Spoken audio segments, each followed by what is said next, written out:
Okay, so just to go review a bit what have we done yesterday, okay?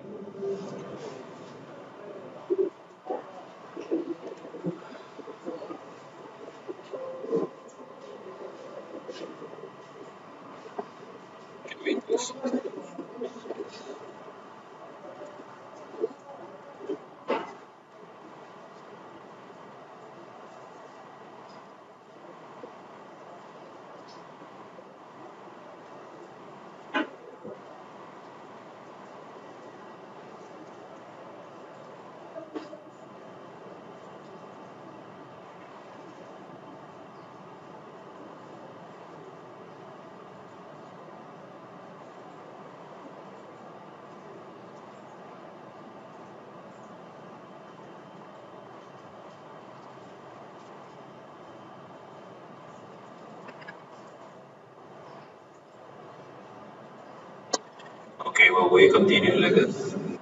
I'm not sure why this comes so big, this header. Okay, but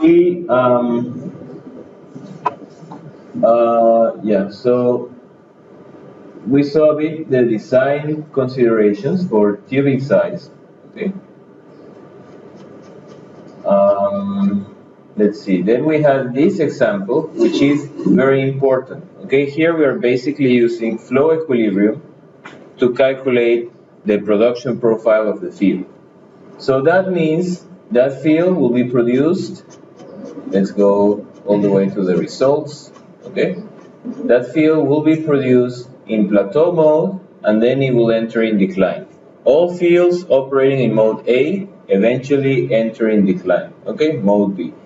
The thing is, you have to find exactly when the plateau is going to end.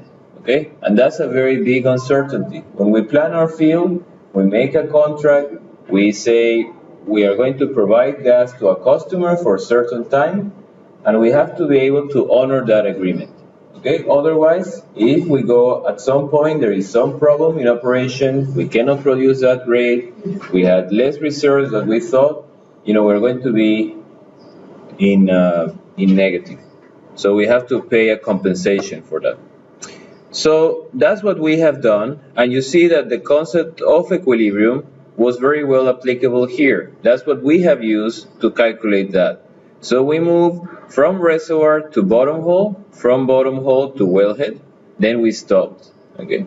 And then we moved on the opposite direction, from separator to plate, and then from plate to template, okay? The only thing is we are making an assumption, all wells are identical, which it's a common assumption for early phase of the field. We don't have much information. And that all wells are symmetrical, okay? Because we don't know how to deal with networks yet. And that we're going to cover today.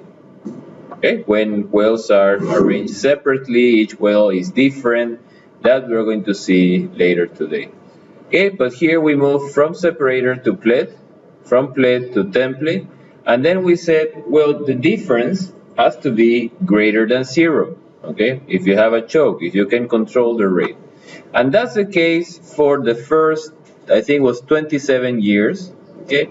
And after that happens, that's where the plateau ends and the choke is fully open, the 2 points become the same, the template and the choke, okay? And then you start, both of them decline at the same time, okay?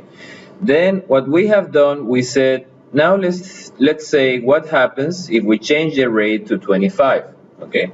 And it was very simple. We went to our sheet here and we just changed that number, okay? To make it easy here, I just made a copy, okay, of that, because you can right click and make move or copy. And then here I change the rate to 25, okay? And if I have done things correctly, it's going to change 25 all the way here. But you see, at this point now, not at year 27, but at year 16, you see that you reach a choke opening of 0. Okay? And after that, you simply have, again, depletion, and the plot looks something like that. Okay? Higher plateau means good, healthy cashback. I have more money coming in early, but then is finishing early, 16 years, and then starts to decline, okay, going down. And we're going to see now with the example today each one has its advantages, right? But from the economical point of view, which one makes more sense? Okay, if we didn't have the constraint on the client, on the contract, we're going to look at which one of them makes more sense economically. And that we're going to make with this NPV sheet, okay? That clear? And basically that's what we have done yesterday, okay? Yeah. There were a few things we have to look at. I gave you a bit about the subsea. If you have the subsea course, you're going to see more detail on that. I told you a special type of separator. You're working with gas with liquid, so you have to be aware that you need some of this type of separator. Yeah. Okay, so let's see.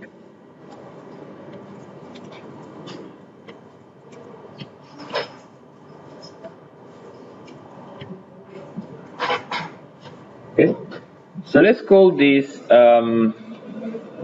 thing, let's say, how did I put it here?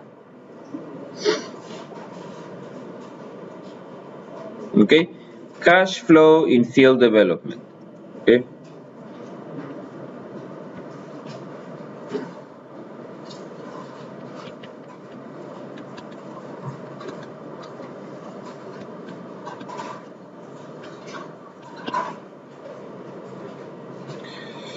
Okay, and let's say we have a unit for, a business unit just for this field, okay, that we are going to call it block 2, or it can be field,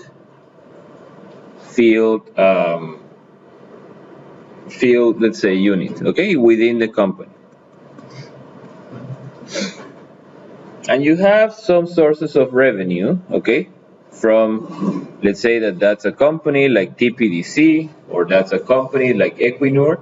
They are getting income, okay, from maybe their own other operations they have, okay. In the case of TPDC, from Songo Songo and Manasi Bay.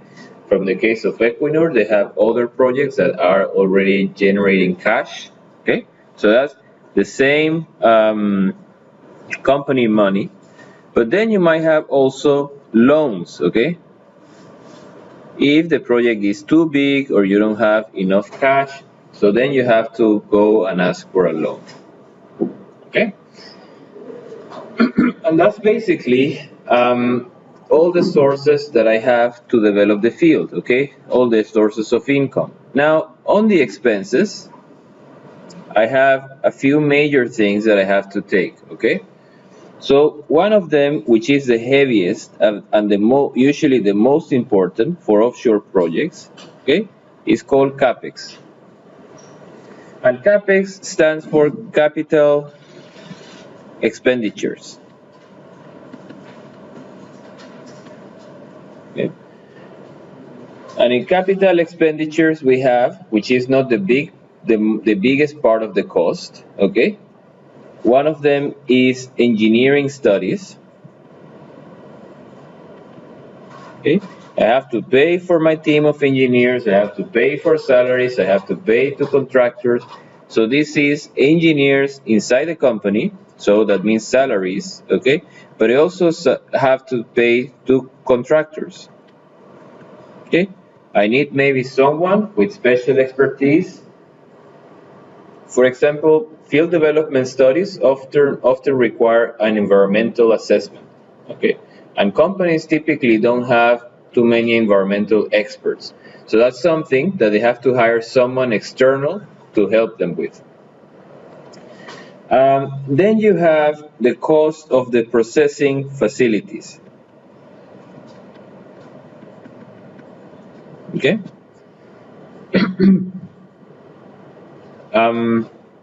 That is a big cost, okay? Depending on the facility, depending on the size, depending on the characteristics, it's a very big chunk of the expenditure, okay?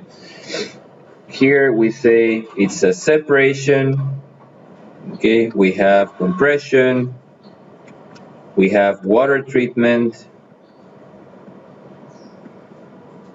we have oil treatment, okay, we have gas processing. We have a lot of things inside of there, and that's usually if we have water injection, okay, we have a lot of things that can come in there, and that can become very, very expensive. In the case of Block 2, you also have the LNG plant, okay? Then another big chunk of the cost is the offshore structure.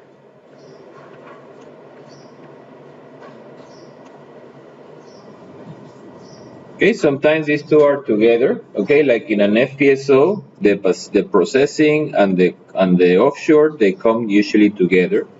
But if you're talking about a platform, they're usually they are usually designed separately, okay?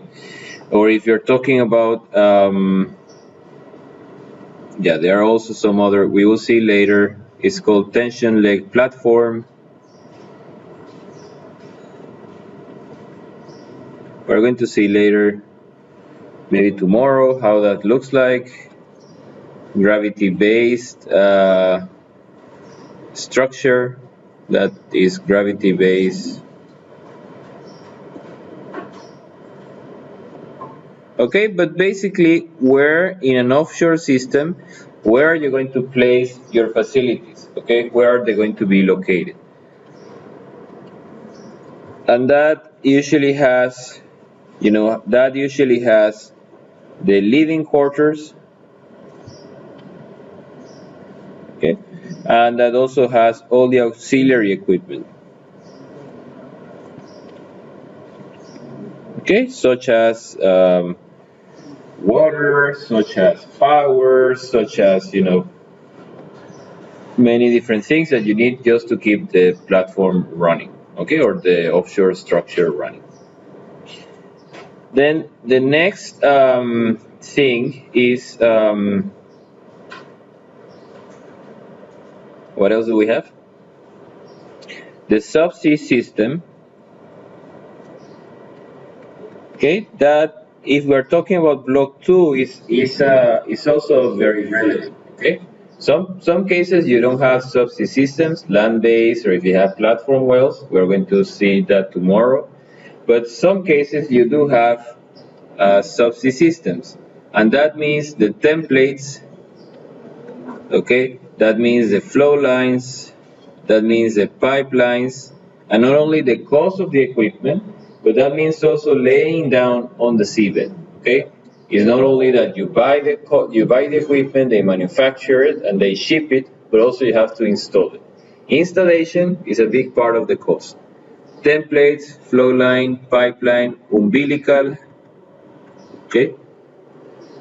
The umbilical is a pipe that, a bundle of pipes, okay, is I put in some sort of a pipe, flexible pipe, okay. Inside I put several smaller pipes, okay, or several lines, okay, and this might be the power cable,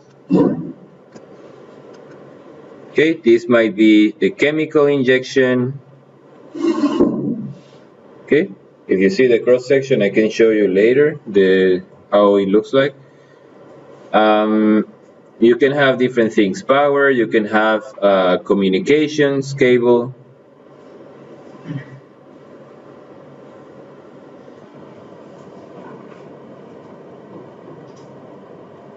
Okay. If you have any subsea processing, okay, you also need to include that, okay, subsea processing. If you have, for example, a subsea separator, if you have a pump, or if you have a compressor, also you have to include that.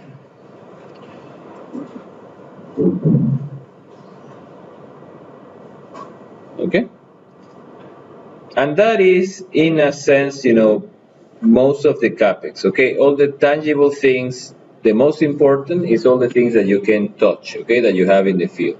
So you need the offshore structure, the processing facilities, the subsea system, and sometimes you need also to buy the export transportation or export transport vessel. Okay, sometimes you just simply rent from someone the service, that they go and the tanker goes and takes the fluid, the oil from your field, but sometimes you have to buy it. Okay, case of LNG, you have to buy a fleet of a few LNG tankers that send the product to the customer. Okay, that's all capex. Okay, so, and that's a big minus, okay, bleeding out of the project, what you have to make an investment. Okay, now the second big chunk is big minus is drillex, okay? And drillex we refer to drilling expenditures.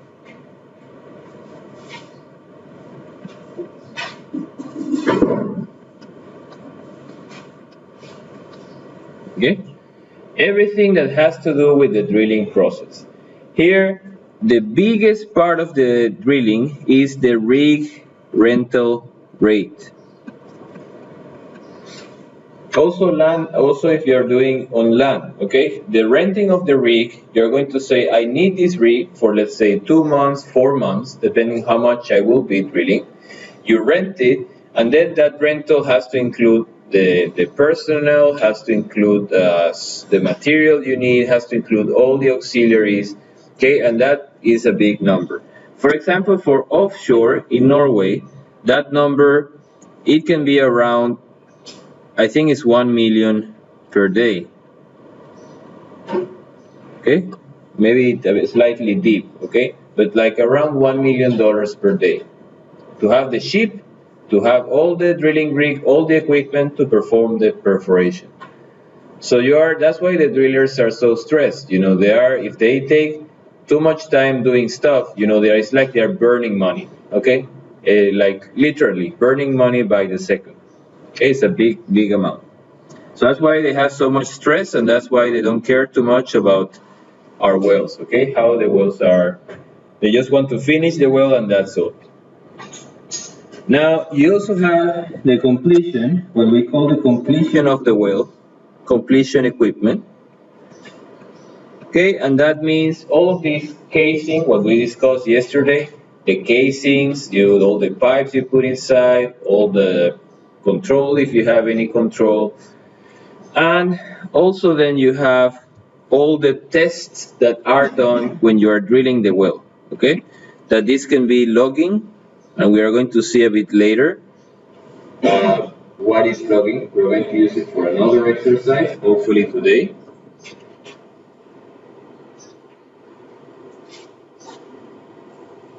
Okay, sometimes we have to make logging or we have to run some tools, okay, to do something in the well. Yeah, one of them, I think it's called,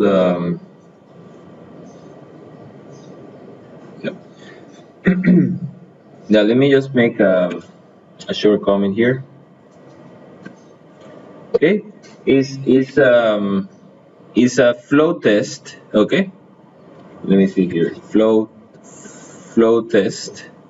Okay, and in this one, if you have, let me make it maybe bigger here. Okay, if you have your well that you're drilling, okay, you pull out the bit, and then you bring a pipe. Okay, and that pipe has some seals, okay? And let's say that there is some formation that you found here that you want to test. Again, you want to test how much, if you're going to produce from that formation, how much that formation can produce. Okay, so you block it there and there. That pipe has a hole here, okay? And then you just simply produce. It's like if it was a well, okay? Even though it's not a producing well, but it's a drilling well, but you produce it, okay? And at the surface, you measure how much is coming out, and you lower the pressure, and you see how much more comes out. And that's a way that you use it to test your formation. I forgot now the name of this test. but it's not DST.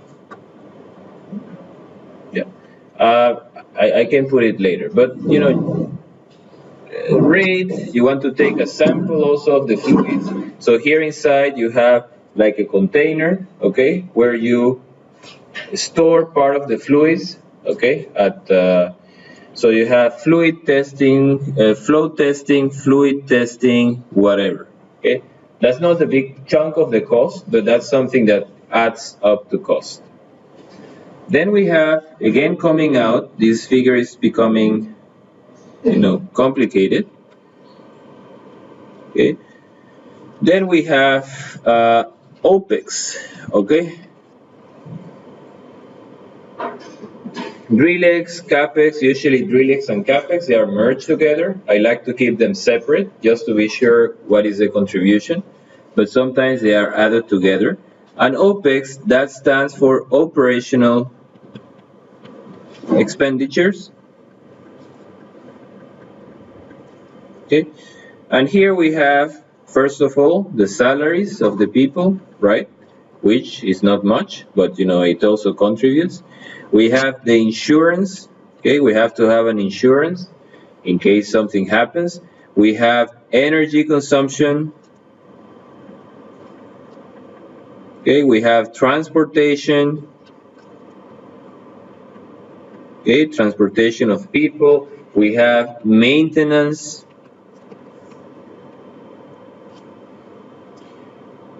We have, see what else we have. Oh, we have chemicals. Okay, we will see now in a while that we sometimes need to inject a lot of chemicals for all kind of reasons. Okay, we are going to see some of these reasons later today. But we have to inject chemicals, and these chemicals, some of them, many of them, I cannot recover. Okay, so I have simply to inject, and it's like I lose it. And then I have to pay for these chemicals. And also, of course, we need to, let me make some more space here.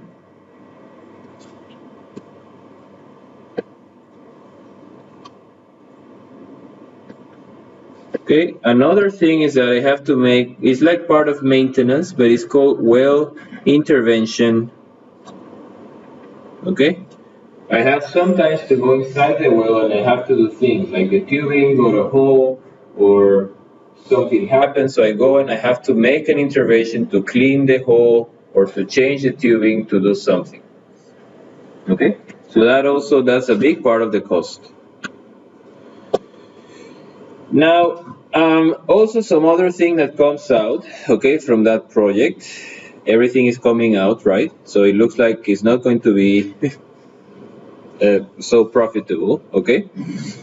But we have, of course, we have the taxes, royalties, and taxes that we have to pay, that we're not going to focus too much. I guess you have a course on that, right? On economy? Yes. Okay. So you have to ask that person. I think he's also a professor from Norway, I think. Yeah. So you have to tell that person to explain a bit better how is the tax. I'm going to say a little bit only, okay? But you have to, okay, royalties and taxes. Then we have something that is not usually considered, okay? At least not in Norway. Because it's called ABEX, people call it ABEX, okay? That stands for abandonment costs.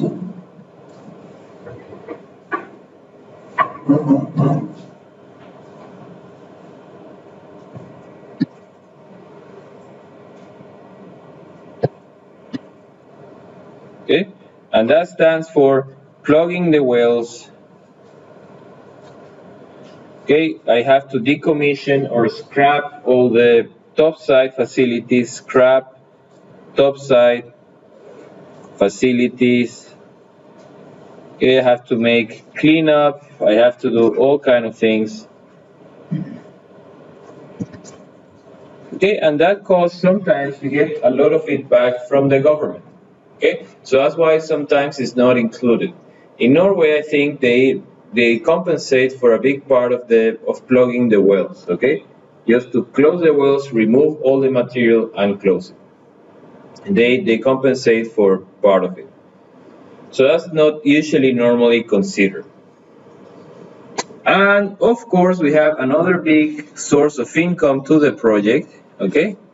That is the revenue, so the hydrocarbon sales, okay? That's the central guy. And if you see here, really, what you have, this is coming in and has to compensate for all of those things coming out, okay, spinning up. So let's make here another, so how,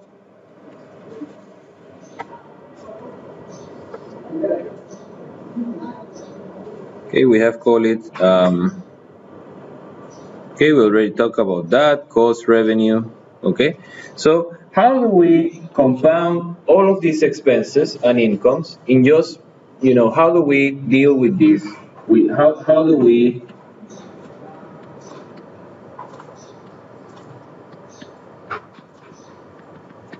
with expenses and income, okay? Or not only how do we deal, but how do we compare, okay? We want to make sure when we start our project or when we go, before we go on board of that project, we have to make sure that the expenses, they balance out. If we have a balance, okay, we have on one side, we have the income, and in the other side, we have the expenses, okay, and we have to make sure that they balance out or that I have more income than expenses, okay? But how to deal or how to compare with that, okay? So the oil industry uses, just like what every other industry is doing, we use a concept that is called cash flow calculations, okay? In which we split the project. Typically it's done in years, okay? So you put here time. We make like an Excel sheet, okay, that you're going to do just now in some seconds. So we have here year 1, year 2, etc., so forth. And then we put first you can choose whatever you want, but here we're going to say revenue, okay? And you're going to put the expected revenue initially during you have no production, okay? You simply are buying stuff and you're installing stuff in the field. You're designing your field. So initially this value will be 0 and then it will start to go to be positive, okay? Then you have to make another column that you have all the expenditures, and typically you have capex, okay? Then you have drillex, okay? Then you have opex, and maybe you have, yeah. And then initially this value will be, capex are usually very big, okay? Are very big during when you have no production. Let's say start of production is here. So let's say start of production. Okay. And usually at that point you don't make any more investments, so you simply have 0. You don't have any more. All the facilities are in place. That's very typical offshore, okay? For onshore, it might be that you start producing and you're still investing, okay? You're still putting more separators, you're still putting more processing facilities, but for offshore, it's like when you start producing, you have to have everything in place. The overlap is very minimal, okay? When it's land-based, there might be a bigger overlap.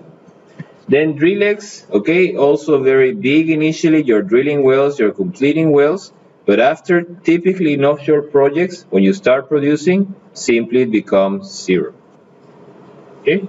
And OPEX, you don't have any OPEX when you're not producing, okay?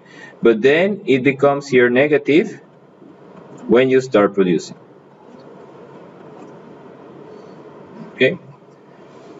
Now we go the revenue, we take away, usually from the revenue, we take away the royalties and take away the tax, okay?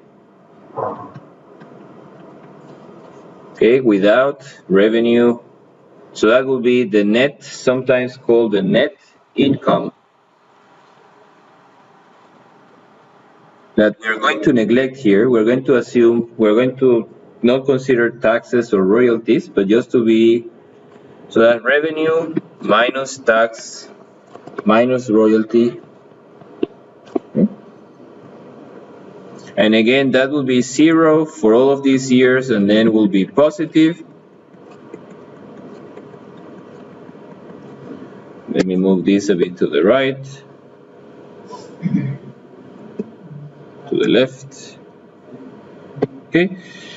Then I have what I call the cash flow, okay, where I sum all the income minus all the expenditures, okay. Here I say the income minus the expenditures.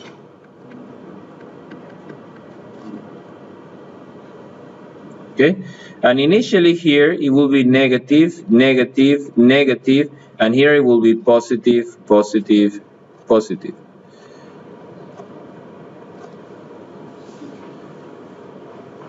Okay, so if you see the cash flow, okay, versus time, if we plot the cash flow that we're going to make soon, okay, in our exercise, if you plot the cash flow versus time, you initially will see a very big valley, okay, you will see a very big investment, and finally you have starting to go to 0, and then you start having something positive, okay? That's how the cash flow looks like, okay? Now, the thing is that the money, now I would like to sum all of this up, okay? Because I say here I have minus, I have plus, and when I combine all of them together, I will have the value of my project. The thing is that this money happens at a different year than this money, okay? Every money happens in different years. And you know, we have something called the value of the money is not the same, okay? We have something called inflation, okay? So to be able to sum all of this money from different years, okay, we have to make all of them on the same reference, okay? We have to say, it's like we have some future value of the money, okay? We have to sum all of them in a common reference. And that common reference is typically the startup of the project, end of year 0. Okay? So for that, maybe you saw the formula in economy or not, the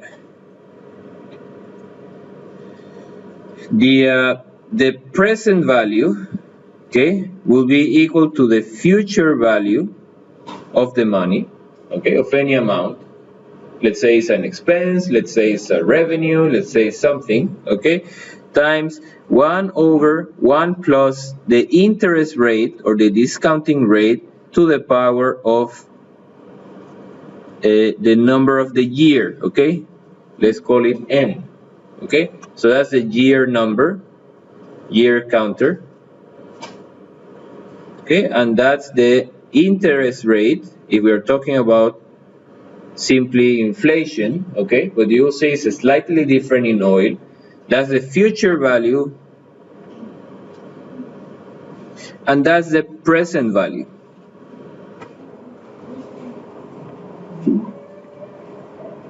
Okay, so what I'm doing is I'm basically saying due to inflation, if I bring that number now to today, it will have less value. Okay, you see that number? That number is greater than 1. Okay, therefore I'm reducing the value of the future. That means if I give you $60 today and I give you $60 in 10 years, it will be very different, right? And you wouldn't accept. I promise I will pay you, for example, to make this analysis, but I say I pay you in 10 years. You're going to say, no, no way, pay today, okay? So to make that, I have to make one more column, that we call DCF, okay, that's the discounted cash flow. Discounted cash flow, in which I'm going to discount that number, the cash flow. So it's the cash flow divided by 1 plus I to the power of n. N is the year. I do that for every year, okay? And I'm going to get a number, but now all of these numbers are in the same reference, are referenced to the same year. And I can sum them up, and that's the value that is known as NPV. Okay, the sum of all of them, the discounted cash flow, okay, for year N, okay, that will be the NPV of the project. Okay, that clear? So that's the number. If it's very positive, very high, in the range of millions or billions of dollars, then I'm happy. That's a very robust project. If it's very close to the lower median or maybe negative, that means it's not worth it. Okay, I have to do a change to make it more profitable to my. That clear? Yes. Let me say I have a nice figure. That was, I think, last year.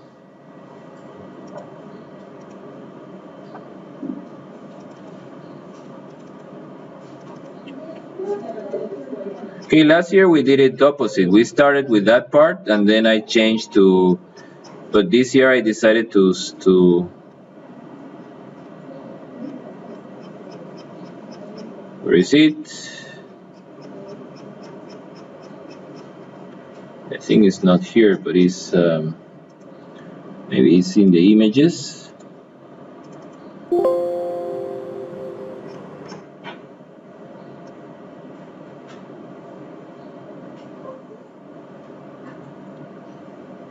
Okay, that's, you know, for example, that figure is nice. We have, okay, we have how it looks like. Okay, initially we have all of that investment, okay, and here you see you have some overlapping, that things were not ready. You have some wells that you are producing, putting into stream, while these are getting ready, are getting finished, some pipeline and some drilling, and then you can start simply operation, okay? And here you have, for some reason, before starting up, you have the operational expenditure, okay? So the equation at the end for each year, it ends up looking like that, okay? So let me just, that if you don't do it in a table format, you want to make it more compact, okay? So that's what we were saying before, how it looks like. But if you want to make it more compact, okay, here I is the counter of the year, okay, and N is the total number of years. Okay, so you have, so let's make that comment here. This I is the counter, year counter. Okay, this is the number of years. Okay, total number of years. That in our case will be 35, right, for block 1. Here we have the oil price, oil production on that year, how much I have produced total on that year. And if you have gas, you also have to include gas, okay? You also have the gas price. If you are exporting gas, gas price times gas production, okay, in year I. Then you have capex in year I, that has capex and relics, opex in year I, the tax in year I, and the discount factor, okay? R is the discount factor.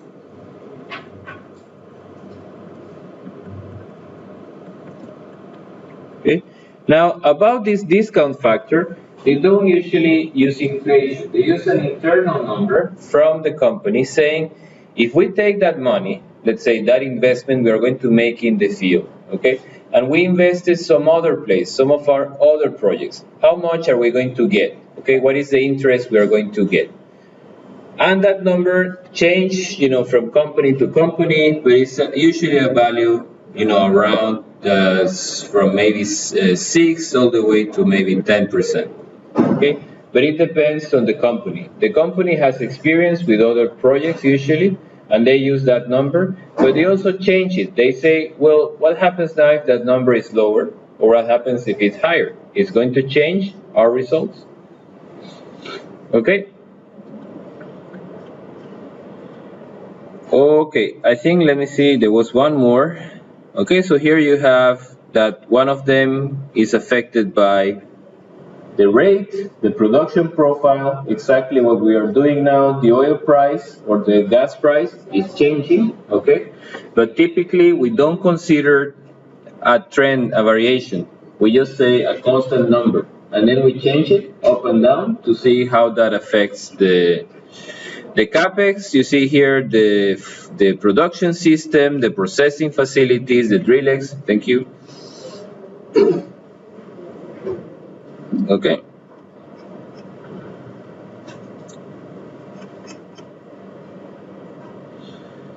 And that's what I was saying. This is interesting. That's what I was saying earlier, that for onshore, you usually make a small investment, you start producing, and then you get more information. Then it becomes positive very quickly. Okay? For offshore, you need to make a lot of investment to have mainly the offshore production system, the offshore structure. You have to have the processing facilities. You have to have most of the wells in place before you even start producing. So it's very risky. This part is what we call part of maximum exposure. Okay, if something happens, okay, I'm really screwed. Okay. Okay, that's a very nice figure. I'm not sure where I took it from, but I think maybe that's the book from Jan, the one I mentioned initially, okay? But here, this part of the project, this point is called maximum exposure, maximum financial exposure. Okay? You have done the most expenses, and you haven't recovered anything yet. So you see, it's very different from onshore to offshore. So that's why offshore is such a challenge, and we have to make sure we plan it in a very, very thorough way. Okay, so now let's go to our exercise. Okay, we're going to go back to the profiles you have, class exercise, to calculate exactly that. Okay, we're going to make this NPV calculation, and we're going to calculate the NPV of block 2. So please open the file called on the folder exercise number 2, okay? Block 2 offshore Tanzania.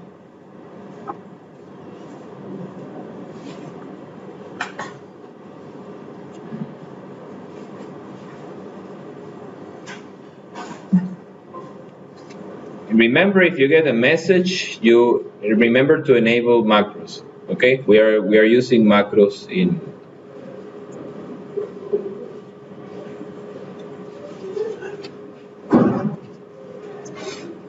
And just to go through what you have in the Excel sheet, data 18, that's the same sheet we have worked before yesterday with 18 million plateau, okay?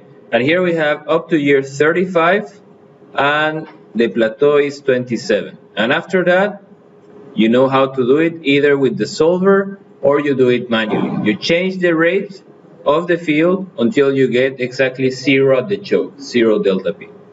Then the plot, you have the pressure plot, interesting to see what happens with pressure with time, but you have also the rate. Okay? Then you have, that's to make the NPV. So let's go to that tab, okay, NPV 18, and let's start there.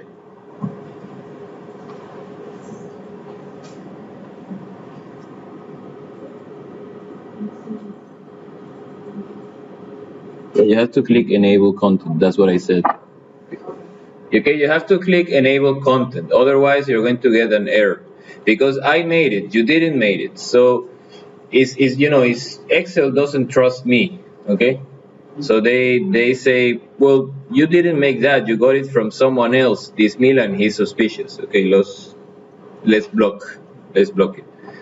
Okay, so the first thing we're going to make, let's say, the gas production in that year. Okay, let's use that. And in this field, the first 5 years is where I make my investment, and I'm going to drill my well, and I'm going to build my LNG plant. Okay, so I start to produce beginning of year 6. Okay, so let's copy from data. Let's copy. We want how much is produced every year. Okay, which is column E. Okay, initially in plateau period 6.5, because I'm working in plateau. I'm producing the same every year, but after year 27 is going down. Okay, and don't copy the last one, because this gives you production from year 35 to 34 to 35. Okay, the last one simply has a strange number because this cell is empty. If I put here 36, now it will come up. Okay, but just take from 34, from year 34 up, and copy that column. Okay, Control C.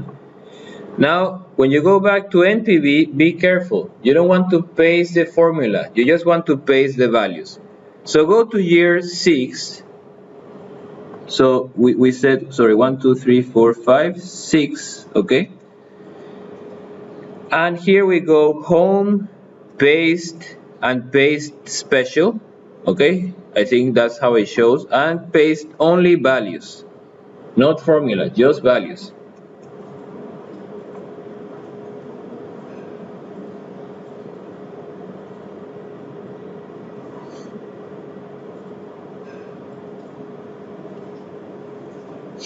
Okay, so you should have 5 cells free. The 5 first years we are making investment, we're not going to get any money back. But from year 6 we are producing very healthy for 35 years. Okay, yes. Okay, so let's fill here 0 just to make sure. Okay, for the first 5. And now let's calculate the revenue. Okay, the revenue, you see here we have a gas price, how gas is sold in the market. LNG is slightly different, but we're going to assume it's the same. Okay, but be aware LNG the price is slightly different. So it's 0.11 US dollars per, here it shouldn't be per day. Okay, it should be just simply per standard cubic meter. Just simply per volume of gas. Okay, so we are going to say the revenue is the production times the gas price. And the gas price I have to block with F4 when the $2 appear in front and after the B. Okay, initially I have no revenue, but then I should have a big amount. Okay, and I don't want this big amount, so let's change it to scientific, such that it gives me the number in scientific, $680 million every year. Okay, that's what I'm getting with this project. $500 million, a bit more than $500 million of dollars. Okay, every year. You getting similar numbers? Yep.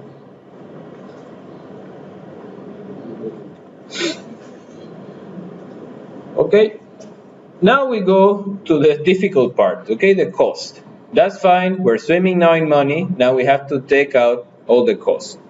Okay, here you say observations. Maximum 5 wells can be drilled per year, and that's because you have a rig. Okay, and the rig can work only in 1 well at a time, and usually it takes maybe something between 2 months and 4 months to drill a well.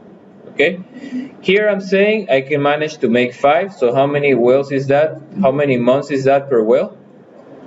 2 point something. Okay, So that makes sense. I'm taking 2 months to drill one well, then drill another, and so forth. Okay? Sometimes I can have 2 rigs, but then I have to pay more. Okay?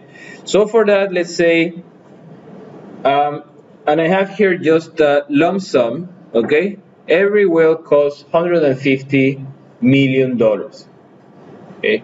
That includes everything. Includes the materials, includes the ship, includes everything. Okay? Which is an approximation, but that's what we are going to use.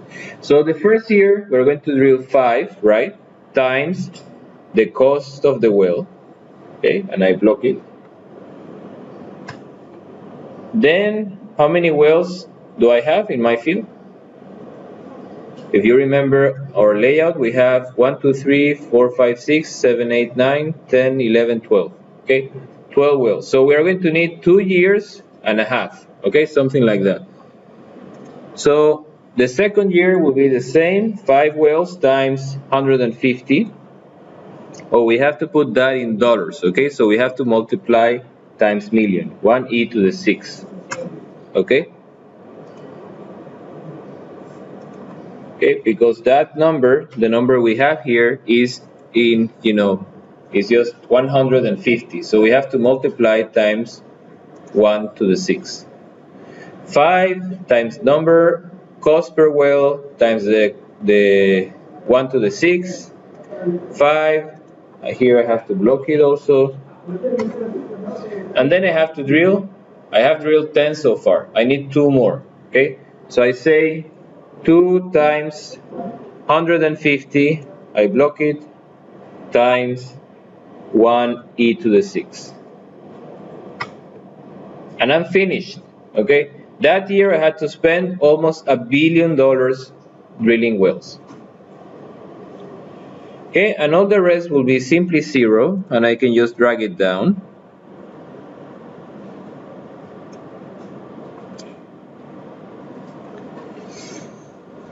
Okay.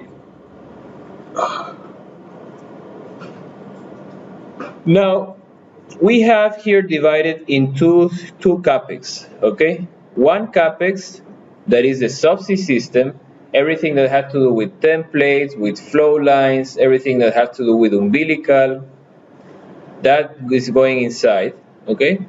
And here we have a big cost, okay? This 85 kilometers pipeline, which is very expensive. And then we have the LNG plant, everything that is onshore, okay? I have my LNG plant, I have the receiving terminal, I have the gas processing, whatever. And they say all capex is invested evenly during the first 5 years. So I'm going to get some cost, okay? And then I'm going to divide, and I'm going to pay every year a fifth of it. So if you go to Alt F11, okay, you will see, if you go to the left, you see cost. You have the formulas that I have used for cost. Okay, so cost depends on number of wells, NP is number of wells, okay, number of producers. MF is manifold, okay, how many manifolds I need. H is the water depth, where I am. That affects the laying cost, laying the pipe. Okay, and length of the pipe is how much pipe I need. Okay. So, to see here, cost of the Christmas tree is 22 million per Christmas tree. So then I multiply times the number of producers. Cost of the manifold is 32 million. So I multiply times the number of manifolds I have. Then that's the cost of the production, the number of wells and the pipe. That's the cost of laying pipe, $2 million per, no, $2,000 per meter. Okay. And finally, you get the number you're getting here is in is in million. Okay, so we have to add again 1 e to the 6. So let's use that formula. Okay, it's an approximation. Usually you have to go to your company, to a company that you have maybe to talk to several companies, one making the template, one making the Christmas tree, one laying the pipe, and you have to get cost from them. Okay, in this course we're going to use this simplified equation to calculate cost. Okay, to avoid having to wait for this expert. So let's say here, call it capex subsea. Okay, how many wells do we have? 12, right? How many manifolds do we have? If you remember, let's see here.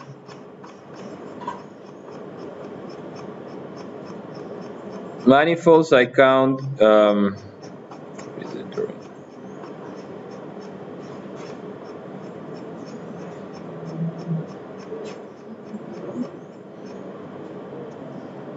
think I didn't copy it.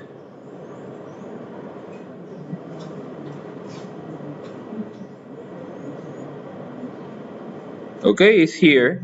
So we have 1, 2, 3, and 4 and 5. Okay, so these subsea templates. Let's put 5.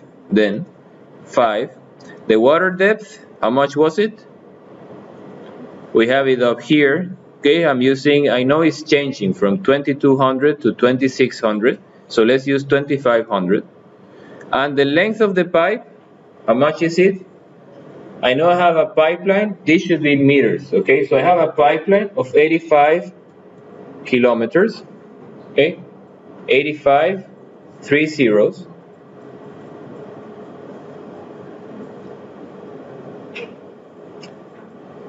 Plus, I need also some flow lines. Okay, I need some flow lines. Where is it? So I need all of these flow line, flow line, flow line, flow line, and flow line. 6 kilometers. Okay. So let's say we have 6 times 4. That will give you 24,000. Okay. So let's say 24, 1, 2, 3. Okay. 100 kilometers, 110 kilometers of pipe. You see the number, that number is in million, 558 million, then we have to multiply times 1 e to the 6, okay, to have it in dollars.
Then you have the water height is up.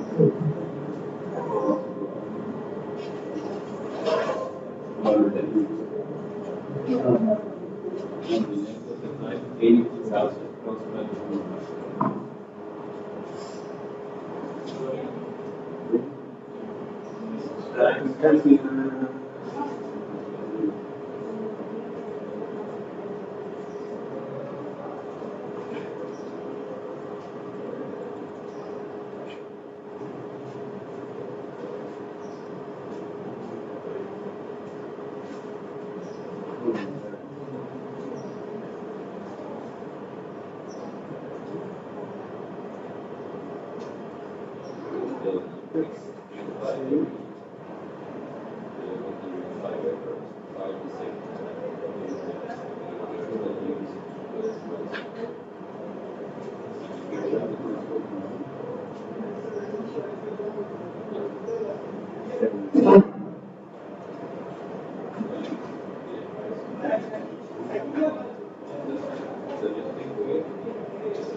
In the number of manifolds, okay, of templates. So the templates we have 1, 2, 3, 4, 5. Okay. So these are these 5 templates.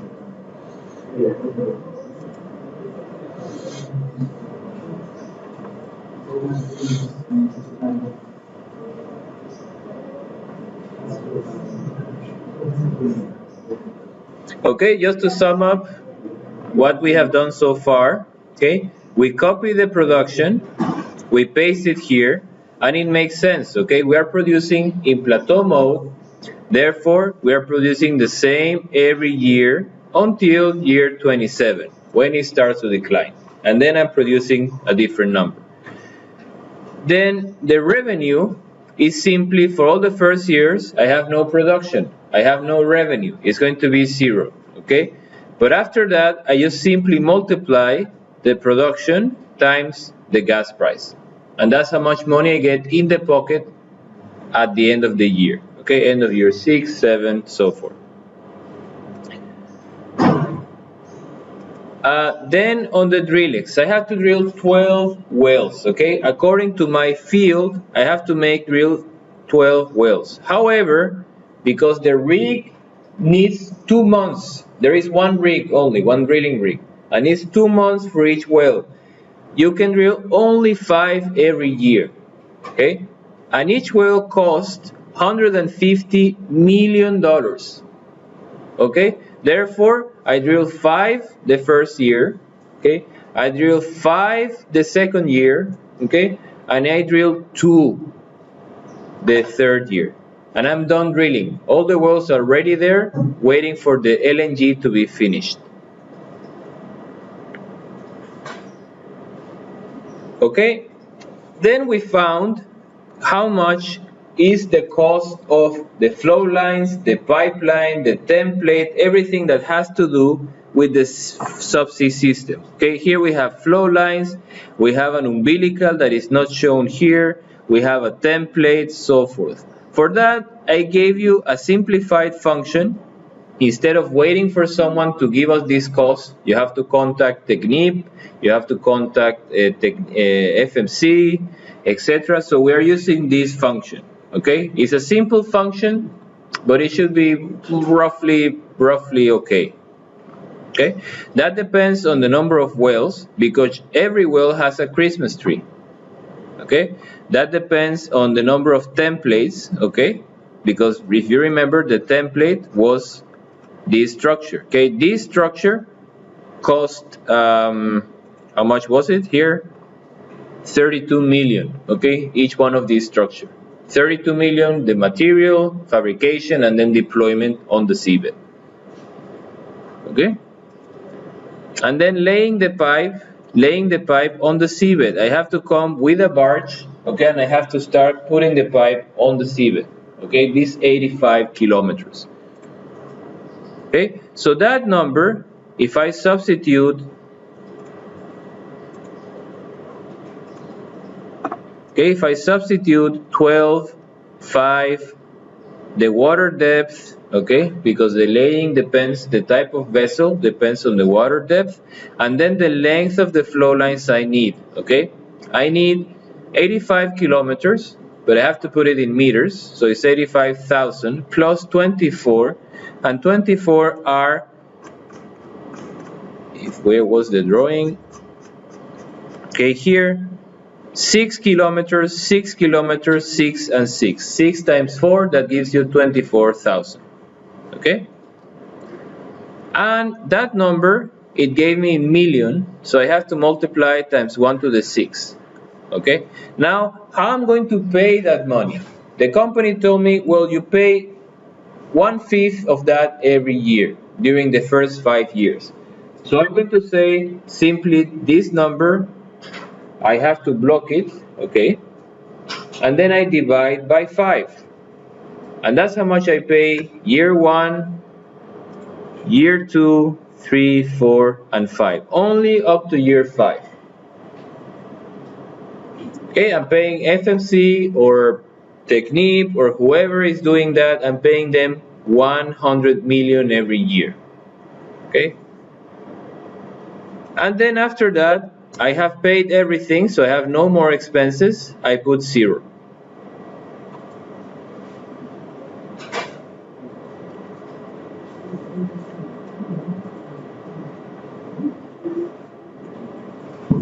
Okay, so we calculate the cost of the subsea system, then we divide to pay every year the same amount. Okay, some companies have different regimes. Some of them say, I want everything up front. Okay, so you have to pay everything in year 1. Some companies say 50 now and 50 when you deliver everything. So in that case, will be 50% here and 50% in year 5.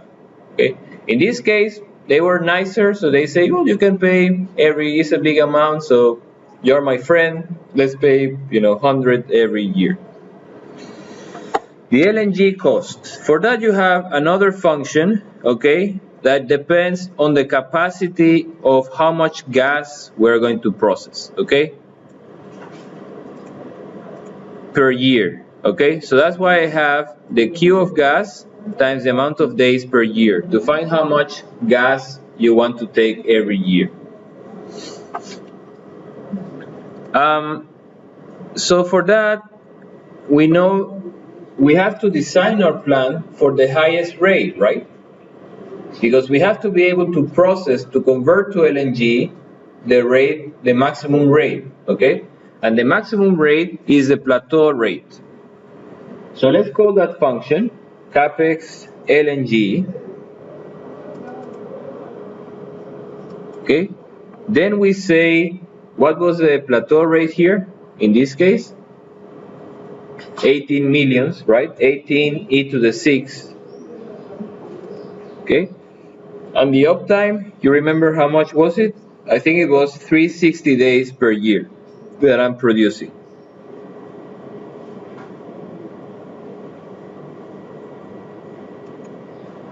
Okay, and that gave me that the cost of the LNG plant is $3.5 billion. Okay, that's a big number. We are talking big numbers here, Donald Trump numbers. Okay.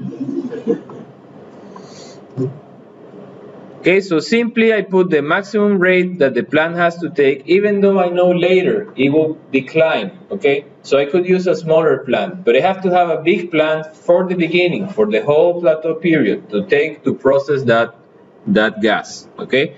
So 18 million, and the number of days per year, and then that give me 3.4. Again, these guys are nice. This company, maybe a German company, maybe someone making this LNG. So they say, okay, you can pay 1/5 every year. So block it and then divide it by 5.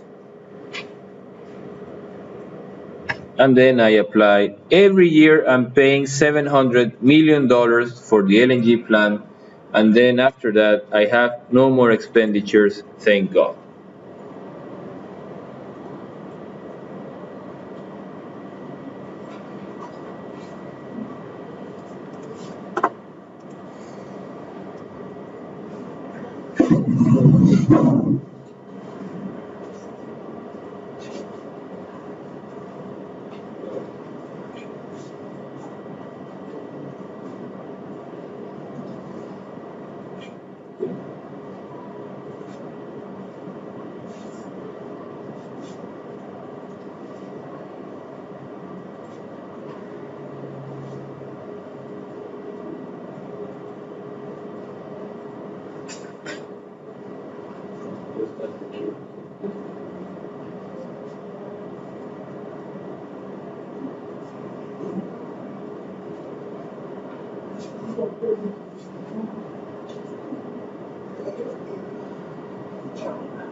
Okay, so now let's go to the next part. We need one more element on the operational expenditure. Okay, that we say the operational expenditure in reality is going to depend on the rate, okay, how much rate I have. Because many things depend on the rate. Energy consumption, chemicals that I'm injecting, but we're going to say here is a constant number and it's $120 million per year. Okay, that has salaries, everything, power consumption, but be aware that number depends on the rate. Okay, we're going to assume here is constant. So it says 0 for the first 5 years. I have no operations, nothing, so everything is 0. But then when I start to operate in year 6, okay, I have to use this number, constant, fix it, F4, and then simply go down. Okay, so I'm paying 120 million per year.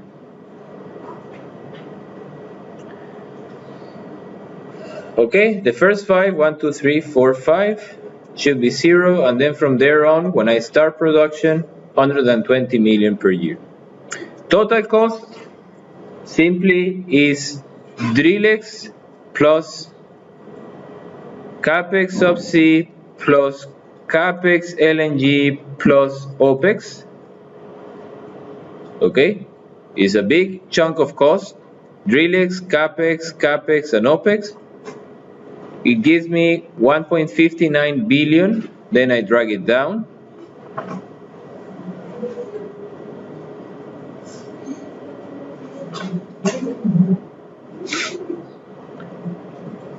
Then the cash flow, the definition of cash flow is the revenue, right? So that will be equal to the revenue, how much money I make. I'm not making any money, year 1, minus how much money I'm expending, which is the total cost. Okay? So initially I'm in negative and then it's starting to go up, okay? And I have a constant cash flow.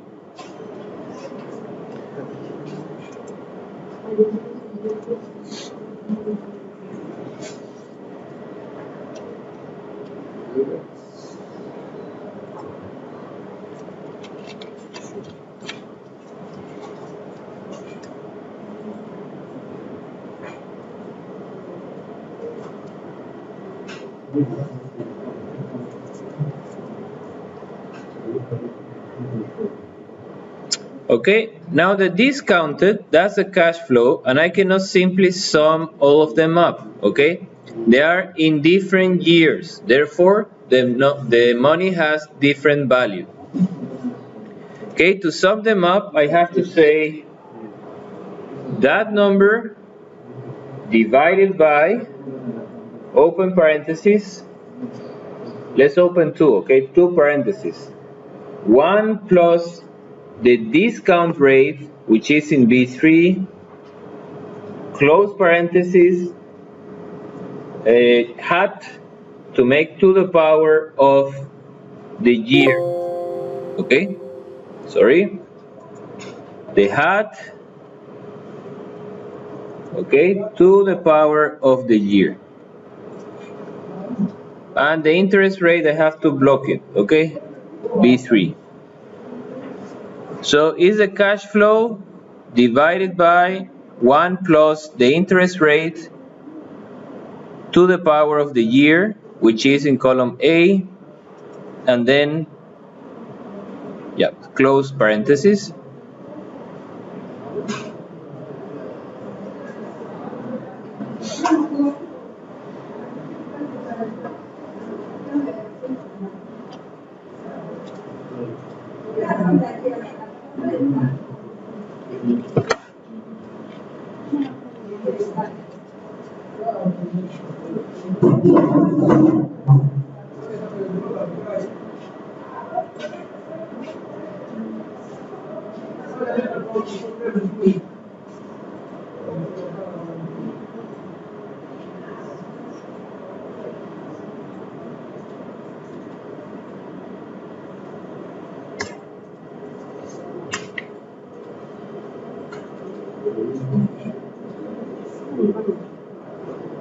Okay, and then I drag it down.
Okay, so to summarize, we said OPEX 120 million every year, only when you have production. Then I say total cost, I sum DRILLEX, CAPEX, and OPEX. Okay. Then the cash flow, also you can say that CF, people call it CF. Then you have the revenue minus the total cost. Okay.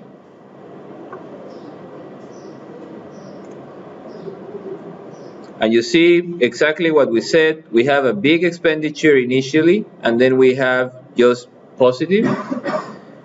And then we have to discount. To sum all of them up, we have to discount. So we said this number divided by, I have to open two parentheses, one of them for the exponent, that will be the year, and the other for 1 plus the interest rate, which is 0.07.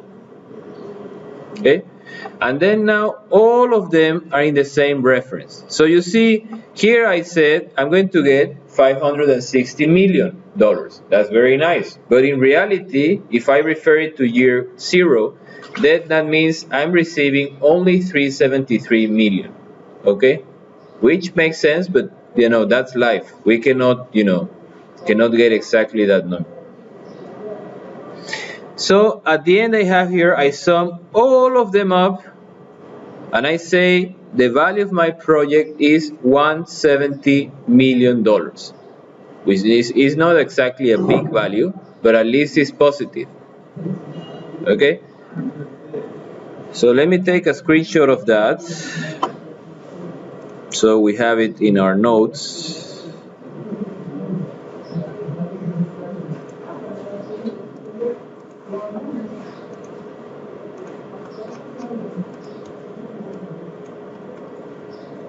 Okay, and here we have to say that the cash flow is exactly what we were saying before. Here we have minus, minus, minus, minus, minus, and then you change to plus. Okay, at some point we have to change and get plus. Now, if I plot the discounted cash flow, okay, versus time, and that's what typical plot we make, that's this point that we call, that's the break-even time. Okay, when I start to get positive discounted cash flow.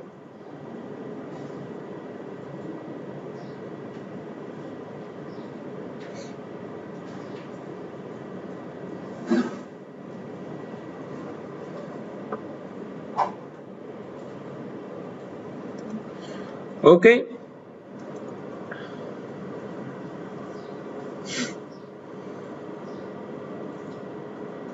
Now let's do something.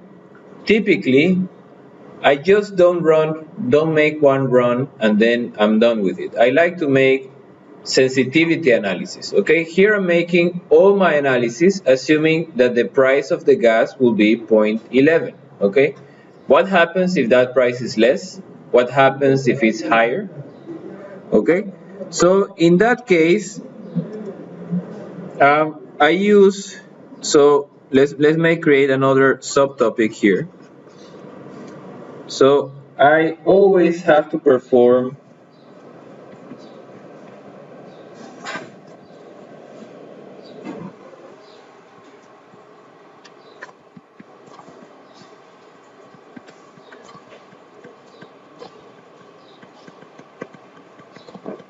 sensitivity analysis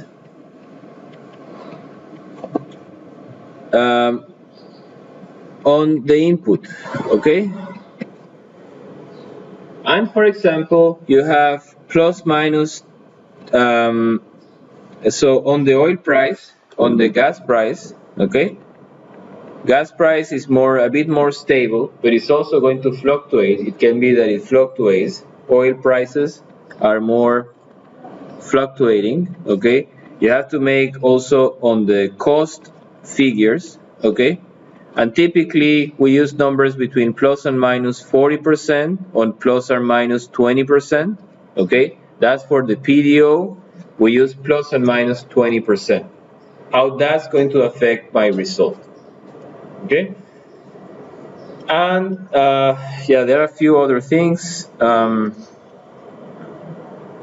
Okay, the reserves, the OPEX, etc. Okay, so you have reserve size. Okay, you have also OPEX and many more things. Okay, but mainly the gas, the oil, the price of a hydrocarbon has a big effect, and the cost figures have another big effect. Okay, so the way we show that, there are two very typical plots we make. One of them is called tornado chart that we will try to make here, okay? Tornado chart that basically looks like that, what I showed you here before. Okay, that's in Norwegian, so sorry for that. But you have at the bottom here, you have the NPV, okay? In this case, in billion NOK, okay? In this case, it's 1 to the 9 NOK, which is the Norwegian kroner. That's the currency of Norway, okay? So you see, that's oil price, okay? And they made a variation of plus minus 33%, okay? So they changed, let's say here, I'm not sure how much was it, maybe 40, okay, dollars per barrel, okay? 40 US dollars per barrel, okay? Then I run it with minus 33%, how much is that? So it's the same that multiplying times 67, right? Times 40, okay? I run it and then I find a new NPV for that. And in that case, if the oil price goes to this number, how much is that? 0.67 times 40.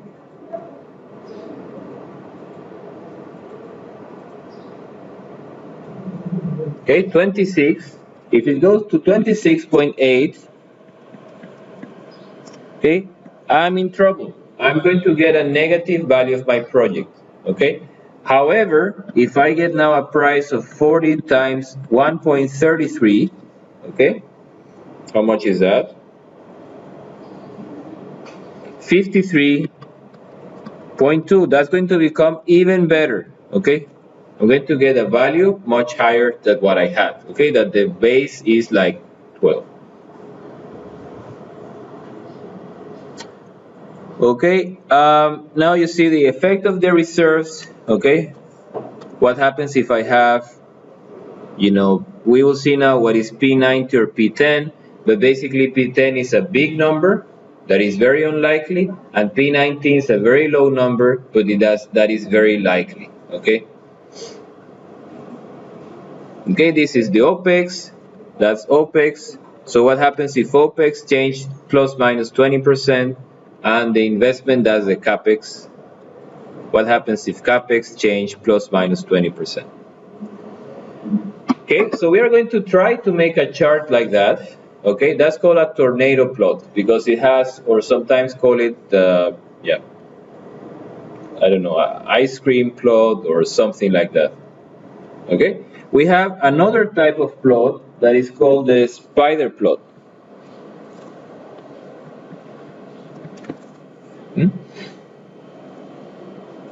And in spider plot, we have similar, the NPV, we make it, it's not here, but we make it here.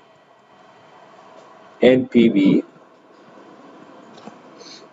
And here we put plus minus variation of the variable.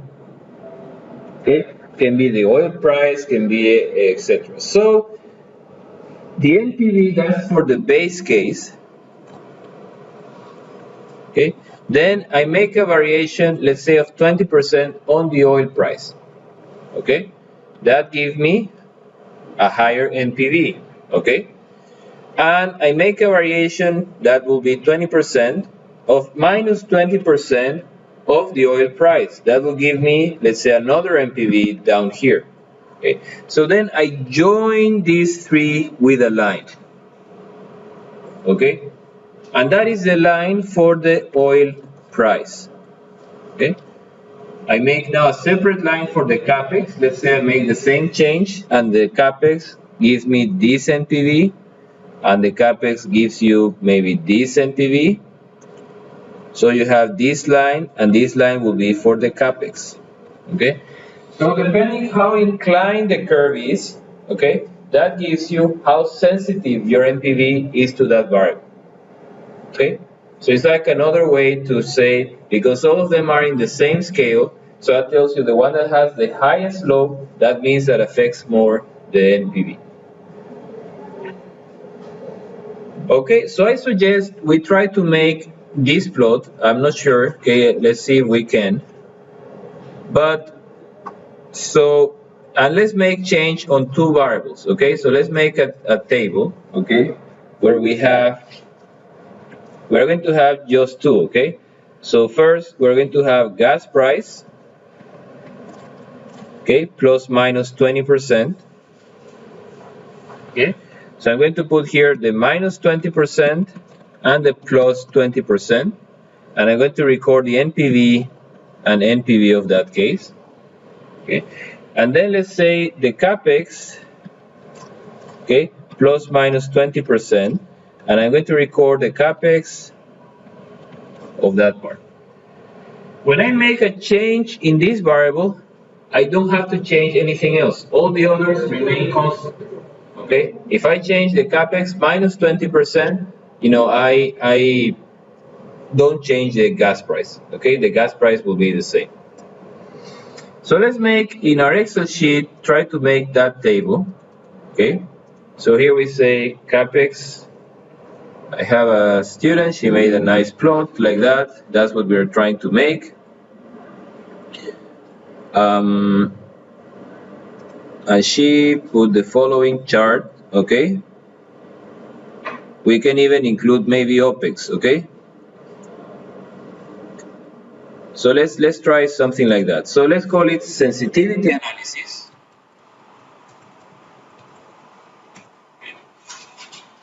And then we put here, one will be the gas price. Okay, then we say plus minus 20%.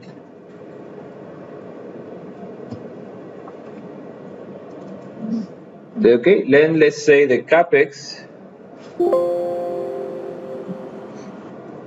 Okay, and that we will call plus minus 20%. And let's say here the OPEX, also plus minus 20%.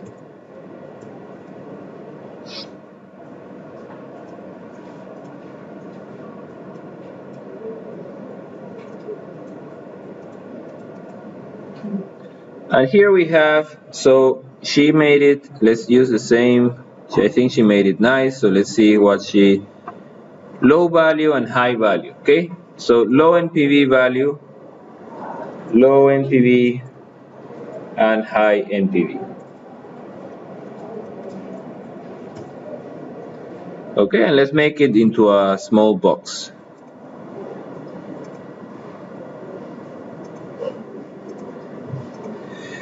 Okay, so let's put here first the base case, okay? Base case NPV. Okay, that will be in US dollars. And we know that number is, we just copy this number here, okay, 170 million.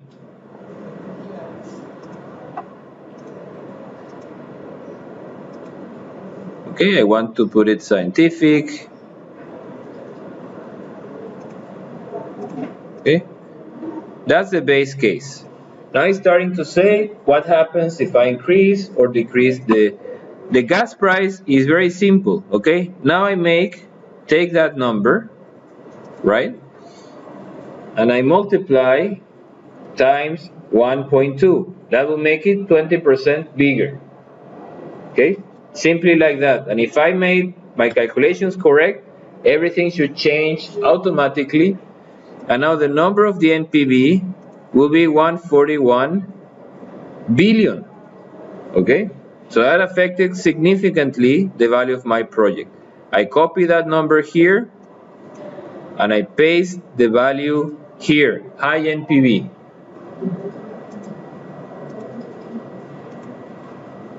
Paste only the value.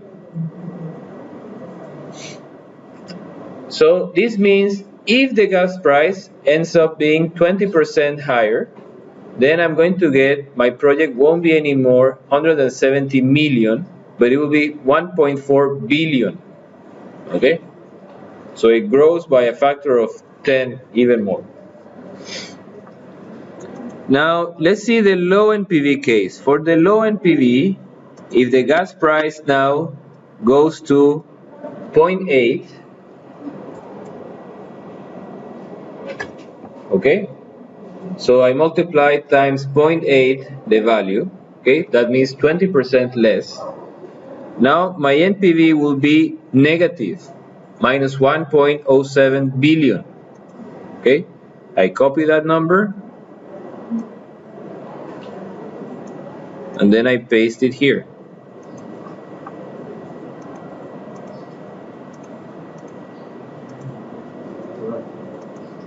Okay, and then I have to use scientific.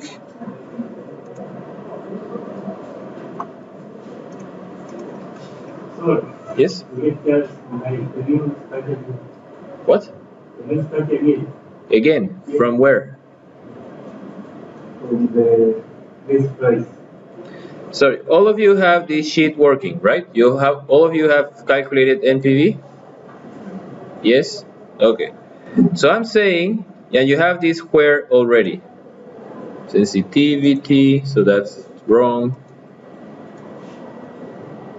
T analysis. Sensitivity. Okay? And you have this table, right? Yes? Can you speak louder? I cannot hear you.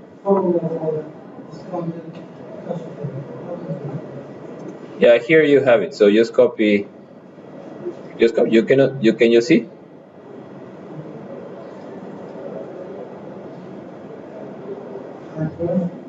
Yeah? What?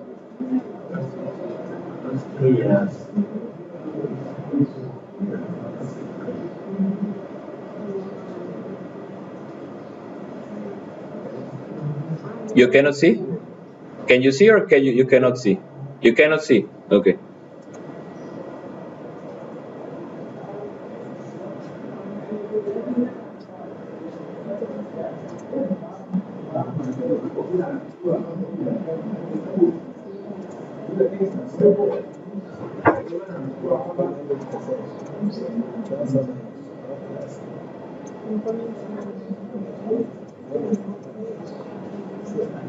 Better?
Just to sum up, we have made our economic calculations, right? For the base case. Base case means this gas price, this capex, all of those numbers are fixed, okay? And we obtained that our project is healthy, not very healthy, but healthy, 170 million positive. That means that it pays up to make the investment. However, we know that this input might be very uncertain, okay? Especially the cost numbers. We're using this function that I got somewhere, okay? But we haven't checked with Technip FMC, with providers, how much is that really gonna cost, okay? These two numbers. Also the gas price, we have assumed a fixed number, but in reality, that value might fluctuate over the years. Okay? Also the OPEX, we're assuming a fixed number, but that value might be different. Okay? So people, the way they do it, they run once more all of those calculations with different input, changing one at a time. Okay? That concept is called, okay? Okay? I have to perform analysis. They call it sensitivity analysis, but they use it using the principle called ceteris. It's a Latin name, ceteris paribus. Okay? One change, all of them the same. Okay? One change, all same. Okay? That means if I'm interested, what's going to happen if the gas price goes up or down, I just change only that number, and all the rest remains constant. Okay? I make my calculation again. Then I revert back to the original price. Okay? Now I want to say what happens if the gas price goes down. Okay, I change it, do all my calculations again, calculate an NPV, and see how different it is. Then I go back to the original case. Okay? So if I change, okay, calculate NPV, okay, and then I go back to the original case. Go back to the original. Okay, then I make another change. I calculate NPV, but then I go back to the original. I always have to go back to the original, the way things were initially. Now, what you are going to make, we're going to make a table, okay? That table, okay? We're going to put here at the top the NPV of the base case. That's the one we have calculated just now, okay? Which is 170 million US dollars, okay? But now we're going to say what will happen if the gas price, how many things did we change in our table? We have three things, okay? The gas price, the OPEX, and the CAPEX. Okay? What happens if the gas price is 20% higher or is 20% lower? Okay? And we're going to put the number, so remember the sequence. I have to change the number, the variable. Then I have to calculate NPV. And then I have to save the NPV on the table. And then I have to revert back to original. Okay, I have to bring it back to the way it was before. Okay, so here we have, did I put it? Okay, here we have the calculator of NPV. Okay, this is our NPV calculator. Now, let me remove this too. You have to make that table, okay, sensitivity analysis. Now let's see what happens if the gas price is 20% higher, okay, than that number, 0.11, okay? For that, I suggest we change it very carefully on that cell, multiply 1.2. That means 20% higher, right? I click enter. I haven't changed anything else, anything else. Therefore, the calculation now is made automatically in Excel. Therefore, now I should have here a new number. That's my new NPV. If now the gas price is 20% higher, okay, the NPV will be now 1.41 billion, okay? Remember the name I had before was 170 million, okay? That increased by a factor of 10. So I select that cell. I want to save that result. Remember, that's one of the steps I have. Calculate NPV, we already calculate. Change the variable, check. Calculate NPV, check. Now save the NPV value on the table. So we're going to copy, okay, or we can right click, copy. We go up and we're going to paste it when the gas price is plus 20%. That means high, okay? I'm going to get more value. So I click on that cell, in my case N12, right click, paste. I have to find paste special, okay? And paste special, I say just the value, not the formula, just the value. Okay? Now, remember, the last step is I revert all back to original. Remove all changes, okay? So I remove back, remove out this gas price, take this one out, and that's the way it was originally, 170. Finish. I stop. That's to generate 1 point. Okay? Now I repeat the step, now with the new change, okay? I change the variable. Now I want to see what happens if the gas price is 20% lower. So I go back to this cell and I multiply the number times 0.8. That's how I make it 20% lower. Okay? Perform second step, perform calculation. They are performed automatically. I go towards the end. That's the NPV, minus 1 billion. Okay? Again, I copy go back and paste it in the low NPV.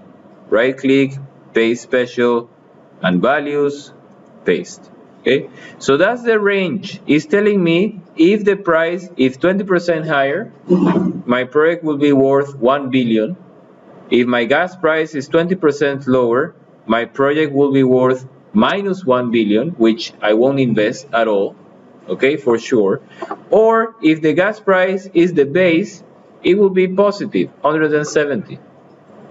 Okay, now remember, never forget this step. Revert back to the original. I have to go back and erase the change I have made here. Remove it. And I have to be sure, go back, I'm getting 170. Okay, now let's go to the next variable we had, capex. And capex means capex both, okay, FPSO and subsea. Okay, so what will happen if I increase the cost by 20%? The NPV probably will be reduced, right? Because I'm spending more cost. So I come here and I multiply times 1.2.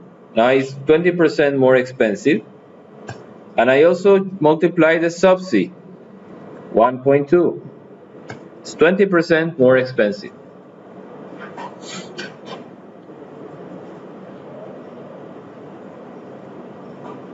Okay, now second step, I calculate NPV.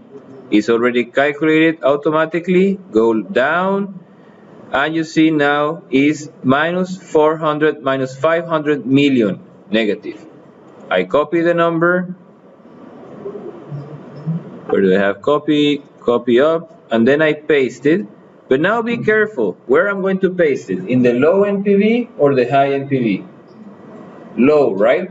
Because increasing the cost reduces the NPV. So I'm going to put it in the low. Paste special, only the value. Okay. And here I want to use scientific.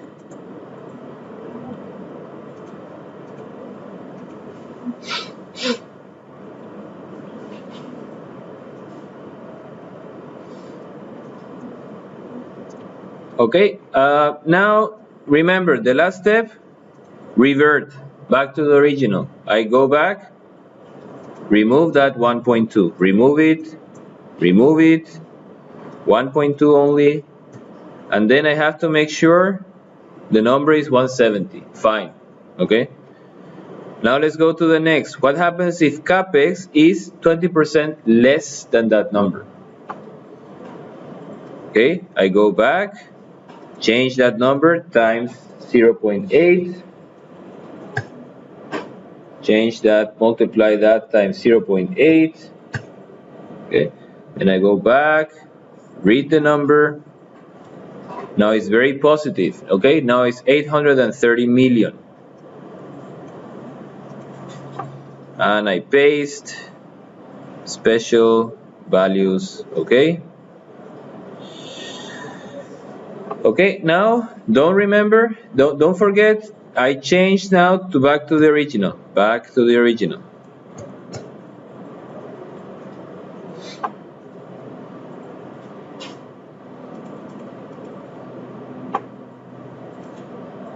Okay, now the last change we're going to make is in the OPEX.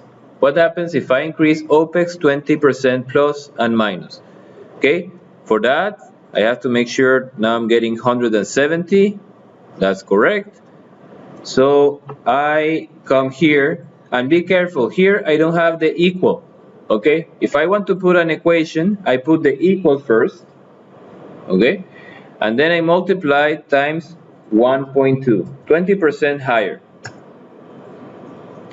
Go back, minus 500 million, minus 51 million, okay? Copy, paste. Should I paste it in the low NPV or high NPV? Low, okay? Because increasing the OPEX will give me lower NPV.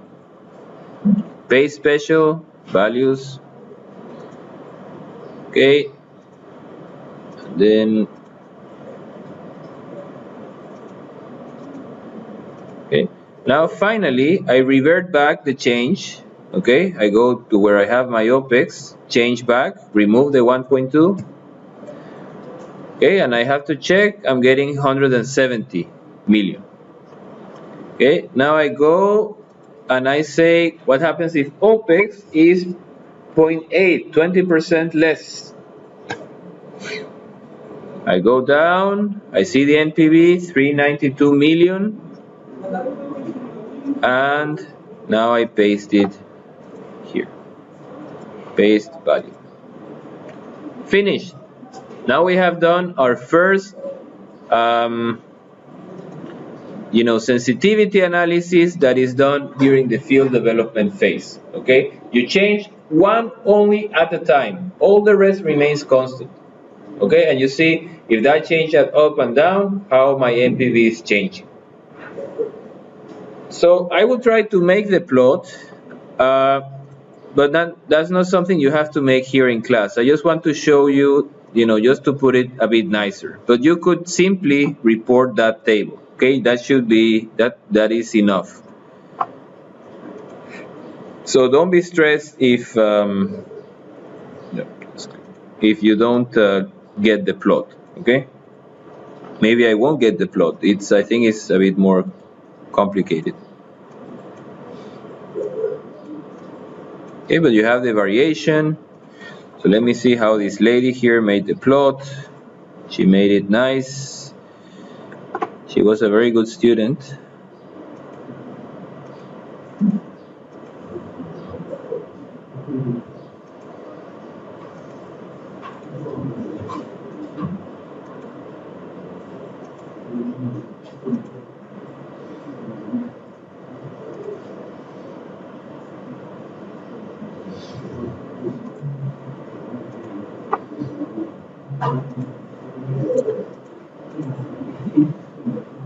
Yeah, we can make it, just try to make it not in Excel, okay? But let's make it by hand, okay?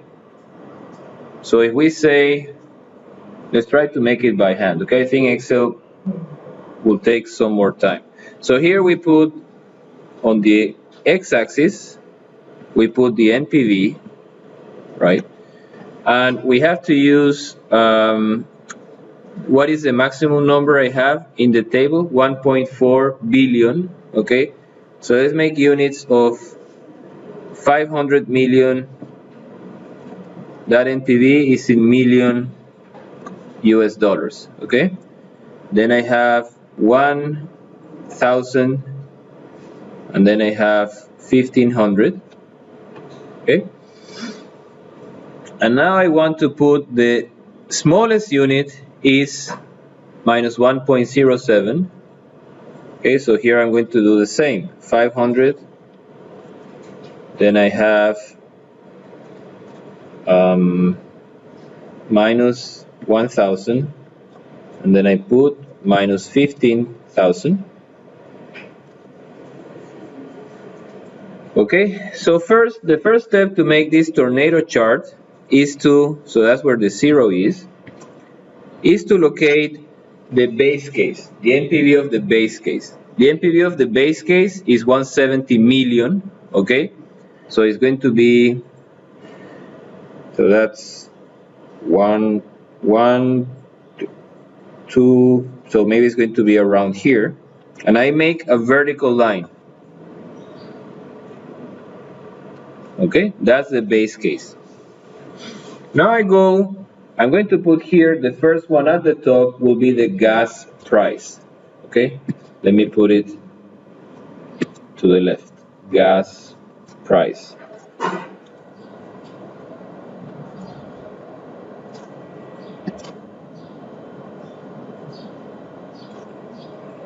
Okay, the smallest number, minus 1 billion, okay, so it's going to be here, okay, and the biggest number is 1.41, so maybe someplace here. Okay, so that's how I make my first block, that block will be for gas price. Okay, So that's the variation of the gas price if it's minus 20% and if it's plus 20%.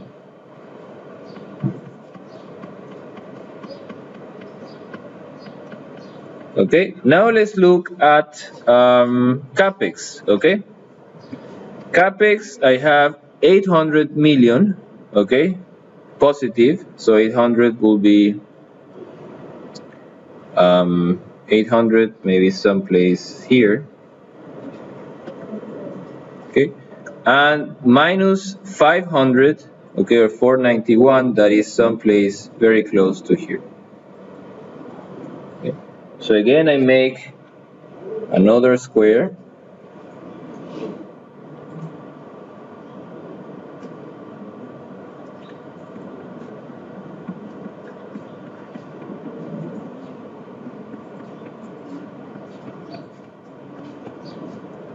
Okay, and that was for capex. Okay, and you see that capex is if plus 20% and minus 20%, and this is if gas price is plus 20%, and this is if it's minus 20%. Okay, if I increase cost, I get less NPV, but if I decrease cost, I get more NPV. Now the last point is OPEX. OPEX is 392, so 392 will be maybe someplace here. Okay, 392, and then the other point is minus 500, so it will be very similar to this one. And I make my last, no, it's minus 51, right? It's not, it's 51. So it will be 51 is someplace here. Okay, so I can make another box like that, minus 51, and then I have one more 392.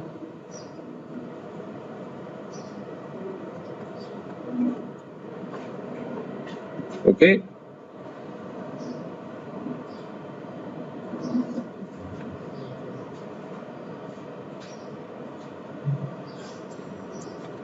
Okay, and that's the base case, so that's the base case NPV. And that is the OPEX if I changed minus 20%, sorry, plus 20% and minus 20% in the OPEX. So this chart gives you first the variation, okay, it gives you that the project indeed, there is a very big risk that it will be negative, okay? If you change slightly any of these parameters, minus 20, plus 20, it's going to be negative very quickly, okay? So that's not good, okay? It's very sensitive. But it also gives you an idea which factor has the most importance.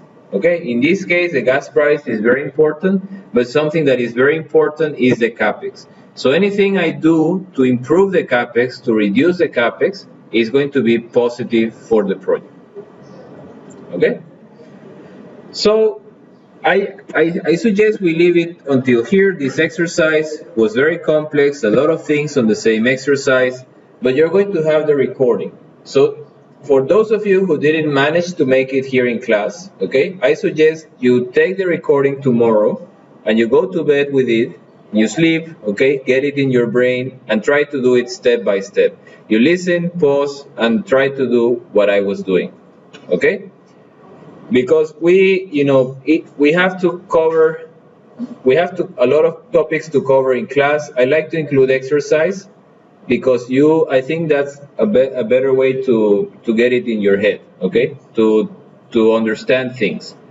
But if we try to, we always, not 100% of the group will manage to do the exercise in class, okay? Some of you will have 60, 80% not finished. Some of you 120 will do even more things. But that's life. We have to. But I don't want to cut the exercise because I think the exercise is helping to to get the knowledge here, okay, in our brains. Okay, so you have the other case that we didn't touch, okay, but the other case is what happens if you have a plateau of 25 million, okay? So you have here another sheet to make it for 25 million, how that will look like, okay? And it looks much better if you increase the plateau. But that we leave is exactly the same as before, but now the gas production will be, you have to take it from here, will be different, okay? Now you're producing 25, so the volumes per year are higher. And the only other difference is that the cost of the LNG, that depends on the maximum rate, okay? So those costs are going to be also higher. But, you know, we leave it for, I think that's enough. You got the taste of how to calculate production profile in plateau and post plateau, and then how to use those results to calculate the economy of the field. Okay, just to you get one number, and then that number you use it to decide if to go for that field or not, if to develop that field or not.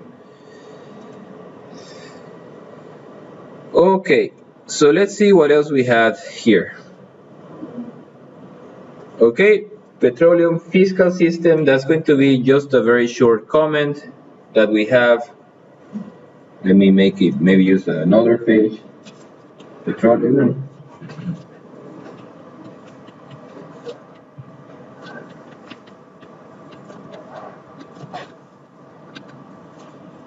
Okay, fiscal systems is basically the way how the companies are taxed, okay, for what we produce. And we have two mainly, let me get exactly the name right, okay? Two main models, okay, that are used worldwide. One of them is the concessionary system.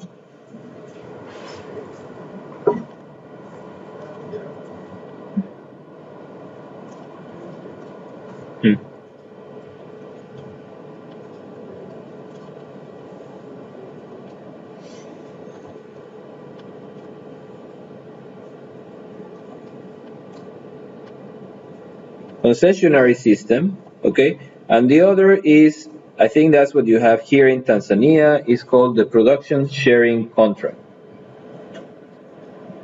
or named contractual system. I'm not so familiar. Is that what you have here in Tanzania? Okay, production. Okay. So in the concessionary system, we have a system such that the operator gets, a company applies for a production license. Okay, you get a production license. Let's see here if I have the map. Okay, you apply, like in Norway, for a production license, and you get the right to exploit hydrocarbon for a certain period of time. I think in Norway it's 30, 25 years, something like that. Okay, you apply for a production license.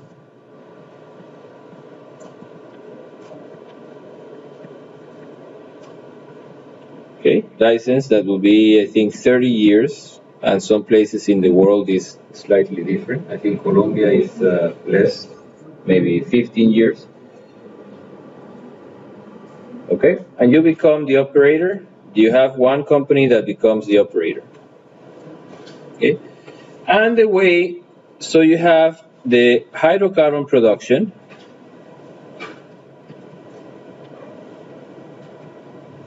Then you have the sales, okay? Then you sell, the operator sells right away. So let's call it sales revenue. I think that's what I use here. Okay, sales revenue. Okay, the company goes and sells that. So from that amount, without discounting anything, you have to take away the royalty. Okay, I think here in Tanzania you have, is like 10%, I think. But you know, that number can change.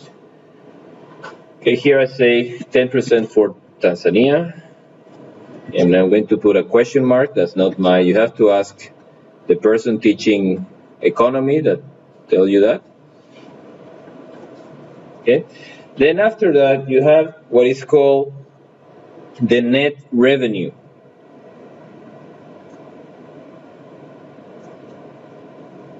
Okay.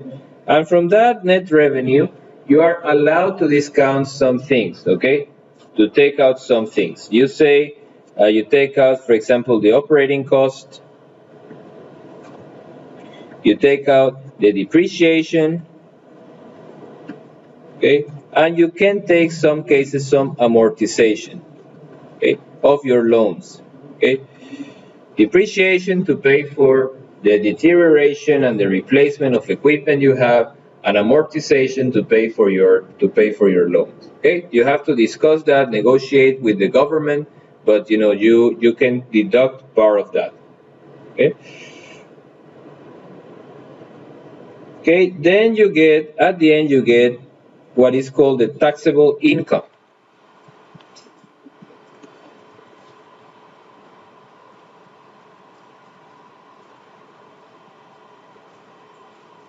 Okay.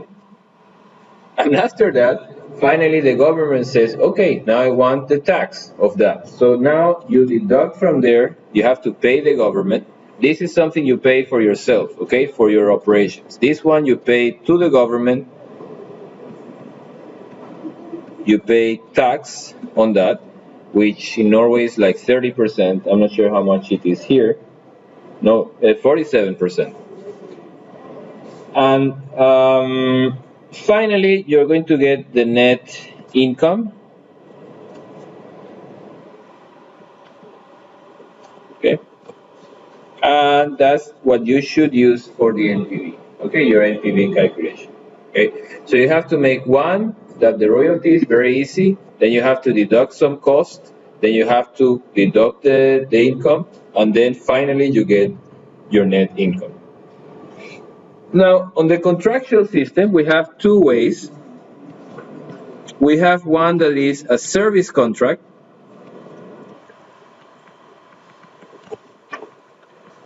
Okay, simply you pay the company.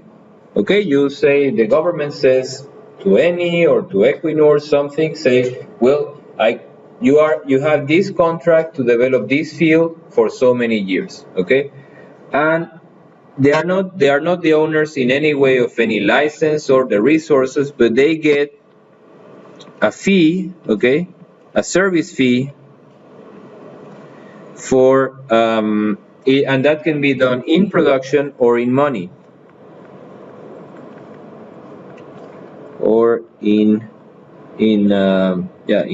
cash. Okay. You say, to develop that field, we're going to pay you every year so many millions, okay? Or we are going to give you every year some percentage of what I produce. That's all.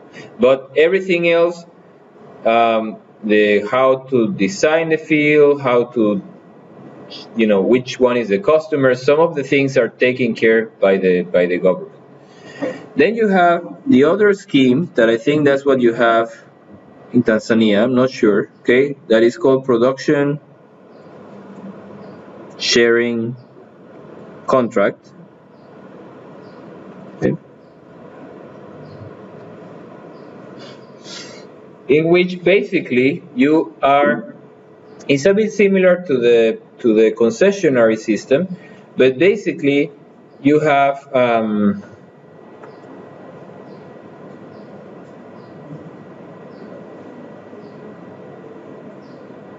production sharing contract.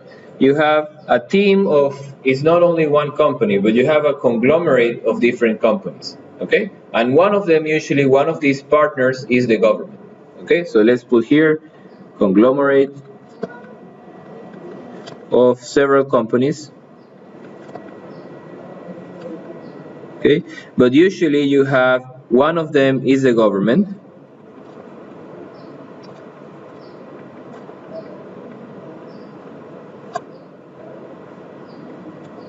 and actually some governments, they require that the national oil company, in this case TPDC, must be a partner, okay, must be a partner in that production sharing contract. But the government, they have the power in many cases to define how to produce the field, what's going to be the concept, how much I want to produce, where I want to sell. So the other partners in the production sharing contract, even though they might be doing the work of producing the field, they don't have so much saying.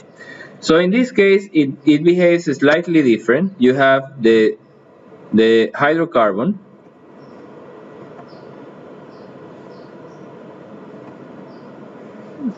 okay, production. Then you have some royalty you have to pay. Okay, you still have to pay royalty to the government. And that can be calculated in terms of sales. If you sell that product, how much that will be, but it can be also taken as production. Finally, you end up with net revenue or net production. Okay, here we're talking about barrels. Okay. And after you have that net production, you're allowed to take out to pay for your expenses, for OPEX. Okay, and sometimes sometimes some depreciation. Okay, and then you have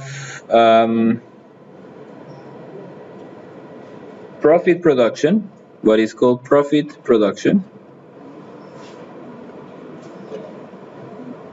And then after that, you have split between the partners, okay? The government and the other partners. Partner. And that's what you have to negotiate typically in a PSC. You have to negotiate how much is your share, depending on what you are going to do. If you're going to be developing the field, if you're going to be putting a lot of cash, okay, you have to decide how much to do. And then after that, for each partner separately, you have to pay tax, okay? Finally, you have your they call it net, so it's called like net profit production. And you can do whatever you want with that, okay? You can go and sell it in the market, you can go whatever you want with that production. Okay, so these are the two regimes we have. Just to make you aware, we didn't include here at all in our calculations of NPV the tax, okay, and the royalty. And they are going to be slightly different depending on which system you have, okay? And some of them, the government can tell you any moment, you have some rules, but they can tell you, get the hell out. This one, you have a license for 30 years, so you're expected, you have secure production for these 30 years. But sometimes these numbers are very high. I think for Norway, their numbers are extremely high. Okay, so, well, yeah, you don't need a break, right? Or do you need a break? You need? Yes? Okay, so let's take a break 10 minutes and we come back, 10, 12, 5, okay, for the rest. Okay, before we leave this case, okay, we have done a lot of learning with this block 2, okay? We have used it to calculate economy, to cash flow, to calculate the production profile, to see the performance of a system. But before we abandon that, I want to look a bit closer into the export pipeline, okay? The pipeline. So block 2, now the focus will be block 2, export pipeline. Well, we don't call it export pipeline, but it's basically pipeline to shore, okay?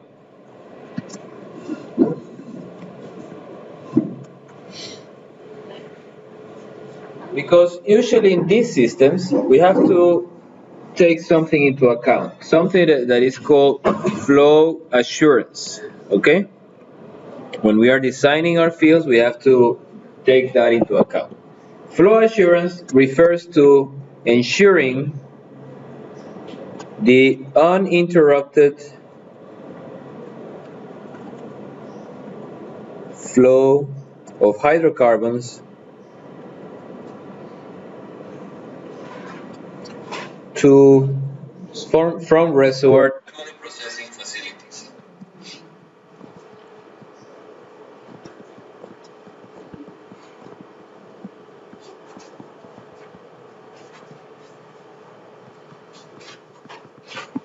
Okay, that's the task of the flow assurance engineer.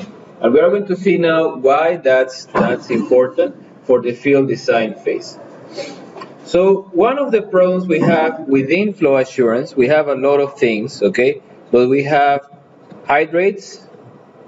Did you talk about hydrates before? No? Wax. Okay, hydrates is especially relevant for gas, we're going to see now. Wax is especially relevant for oil. You have scaling, okay, that can be for both gas and oil. Okay, you can have slugging, okay, you can have corrosion,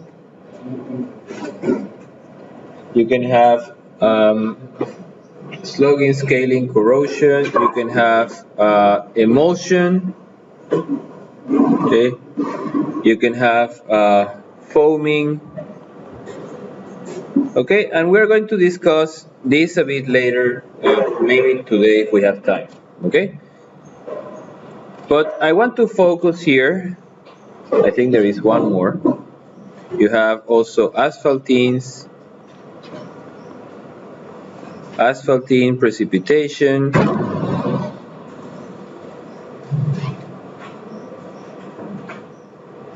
check here. What else do we have? Slugging, we have scaling, you have erosion. Erosion we have to include also here.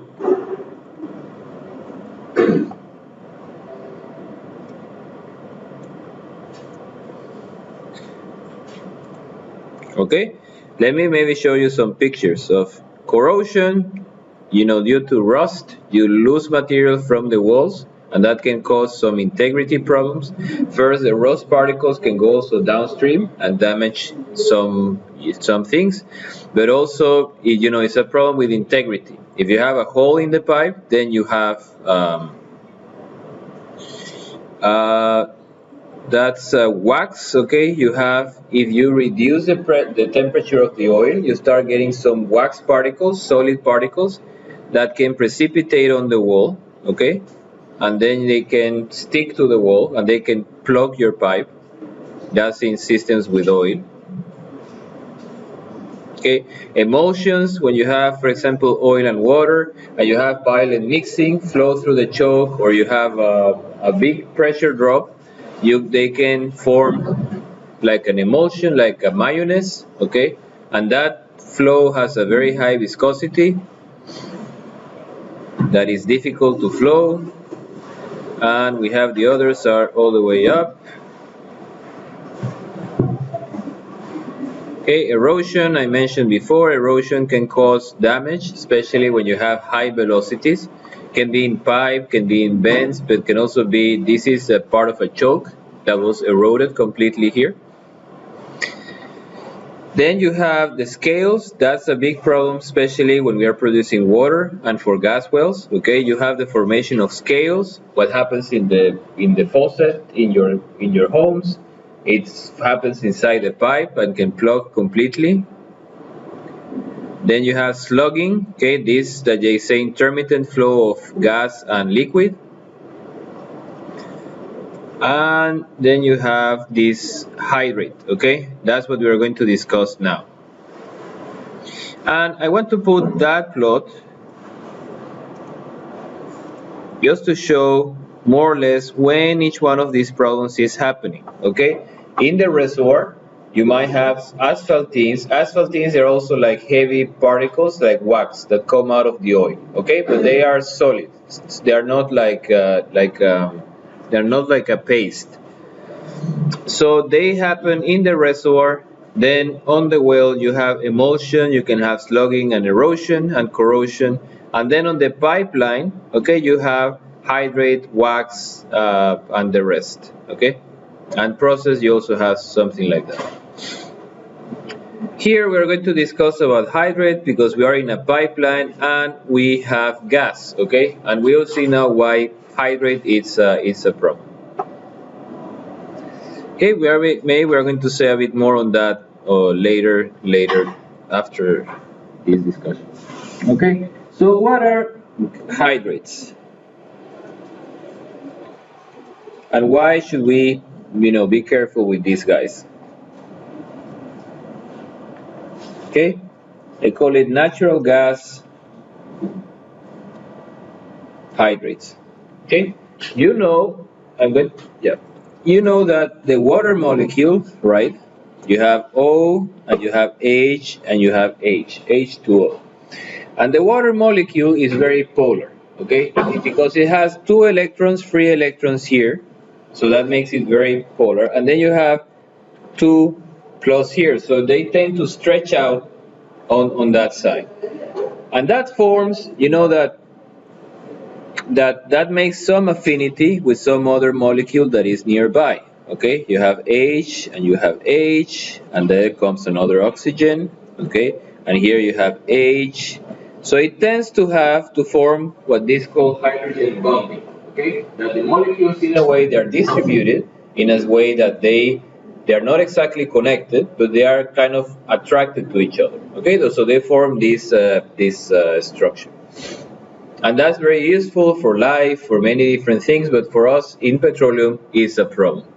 So when temperatures start to go down, okay, when that structure starts to become solid, okay, when temperatures go down, and they form sort of a cage, okay. At the end they stick together, like they freeze on one position, and they tend to form a cage. And that cage I'm going to show you now how it looks like. People have managed to see that in the lab. So the cage, it looks something like that, okay?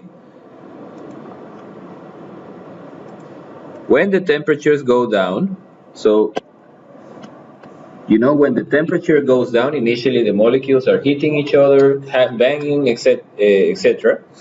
But then when the temperature goes down, they start to freeze and they start to be in the same position, okay? So here you have, that's the oxygen, okay? That's the hydrogen, okay?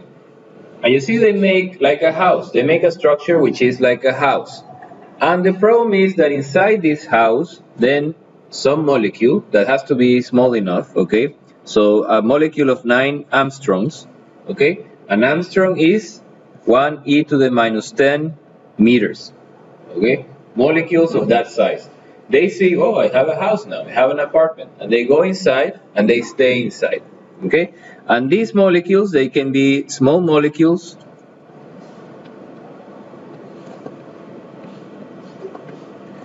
go inside the cage. And these molecules, they can be everything from methane, ethane,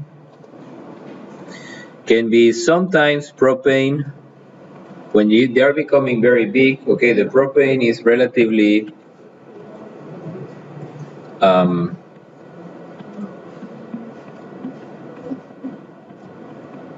okay, relatively a long molecule, so it starts to get very cramped inside that apartment, doesn't like to live there. Here is C8, okay, but we have also some other molecules like CO2, N2, and so forth that are small enough that they go inside that cage. And that's what we call a hydrate, okay?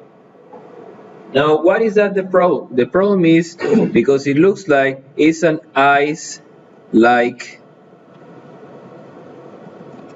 structure, okay? And the problem if that happens in the pipe is that it might cause something like this, okay? A solid plug of ice across the pipe. Basically plugs the pipe someplace and you can have no way to get flow through that.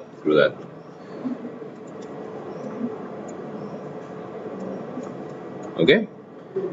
So that's the operational problem. Problem is pipeline plugging. So that's something we have to take into account if it's going to happen in our field, to be sure it doesn't happen, because otherwise it's going to interrupt production and we stop getting this revenue that we really need. Okay? So what are the conditions for hydrate formation? Okay, hydrate.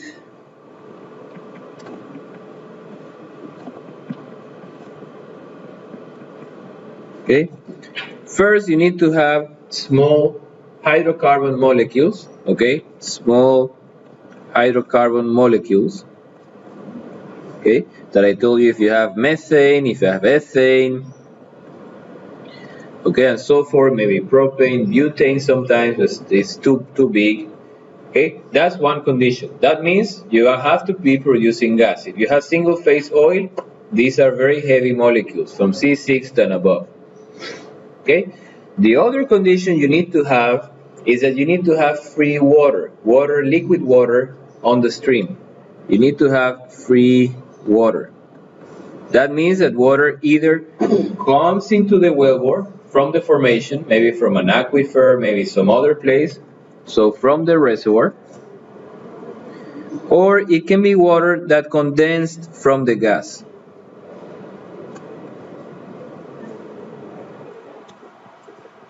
Okay, I remember I told you the gas has some, because it has been in contact with water for so many years, they became friends, and this water came into the gas, okay, became dissolved in the gas.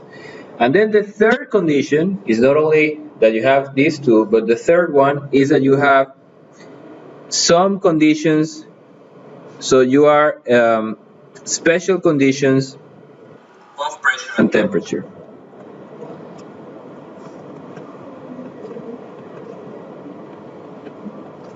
Okay, and these special conditions, they are typically made in one chart. Okay, you have, and there are different ways to calculate that, but it's usually something like this.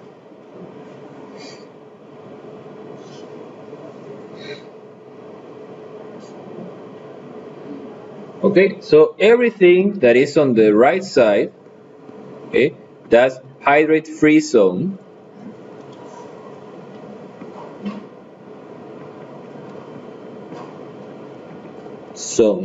Okay, there I should have no problem. If my pressure and temperature are there, I have no problem. But if I'm inside this area, that's the danger zone. That's where I have hydrate formation.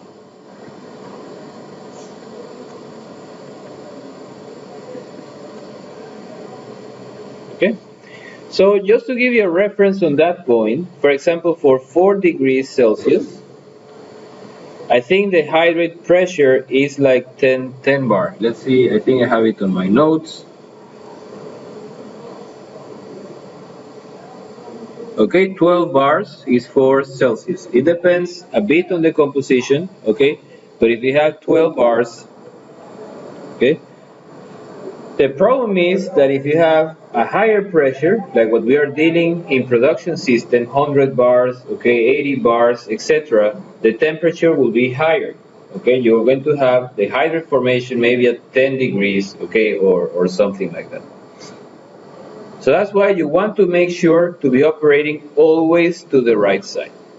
So how do I achieve that? What measures do I have to make that happen? Okay, how to operate in the safe zone.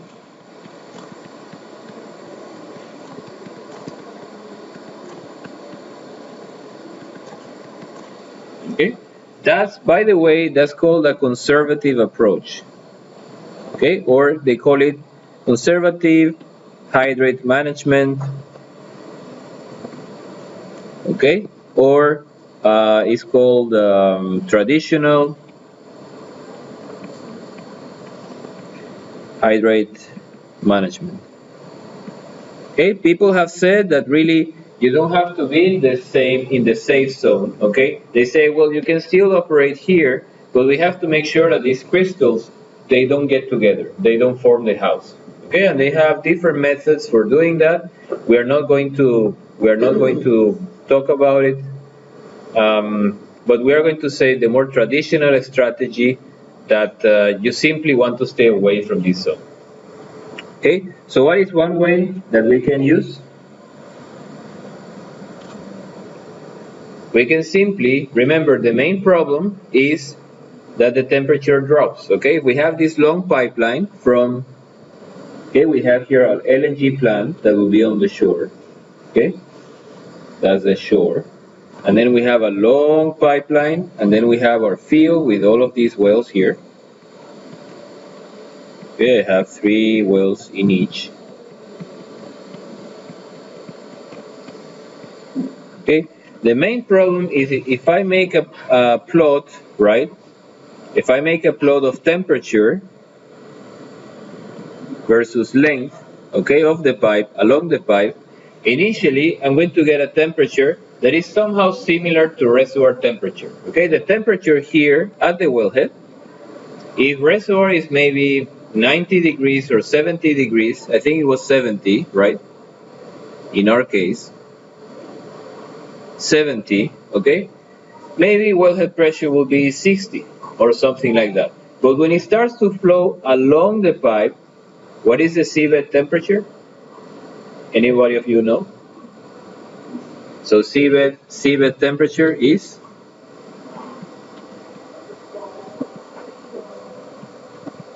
okay? Remember, we have the pipe, okay? We see a cross section of the pipe, okay? We have the fluid, the gas flowing inside, okay? And that will be initially, let's say, 60 degrees Celsius, okay? But then you have heat transfer out to the ambient, okay? And in that case, the ambient is the seabed temperature, okay? At depth of 205,000 meters, the temperature is actually very close to 4 or 5. It's around that range, okay? So it's very cold. If this is 60, you're going to have a heat transfer with the environment, okay? And because of that, the temperature will go down and down and down all the way until the end of the pipe, okay? What happens with pressure? If I try to paint here now pressure with a different color, it will also go down, right? Because it's losing pressure when I go circulate through the pipe. So the pressure is also going down, okay, until you reach separator pressure or the slug catcher pressure. Now, what happens if I paint now, let's paint those two things in the hydrate line, okay? Remember the hydrate line was something like that. The hydrate line, temperature and pressure. And initially I start from pressure at the wellhead, okay, and temperature at the wellhead. That's going to go down, okay, along the pipe, and it's going to take an evolution something like that, okay? We will see now, you're going to calculate that here in class, okay?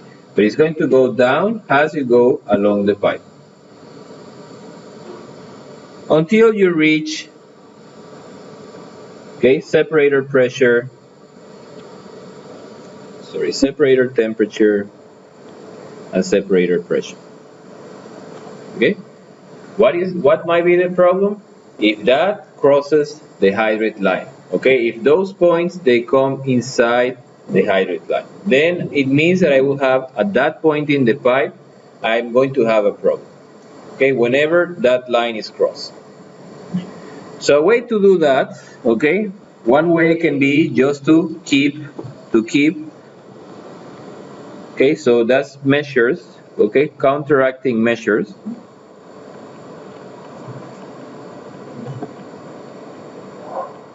Okay, I can, well, the main intention is to keep the fluid warm, okay? And I have two ways of doing it. One of them is heating the pipe, okay?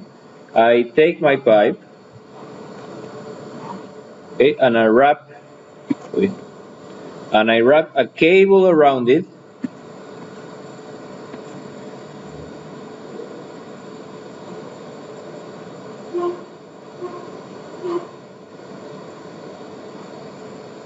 okay? And I just simply with that cable, I warm it up, okay? I'm passing a current and then I warm it up and I keep it warm.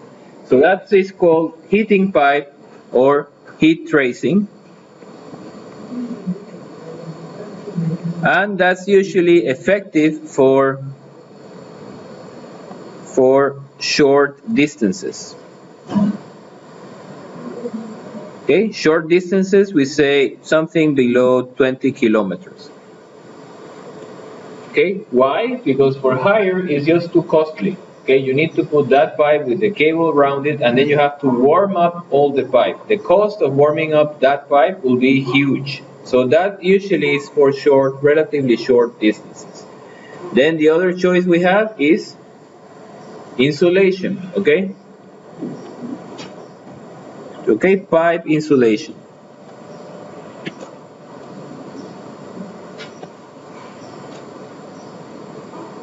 And that consists basically to shield the cross section of the pipe. If I have my pipe, then I have the metal thickness, okay?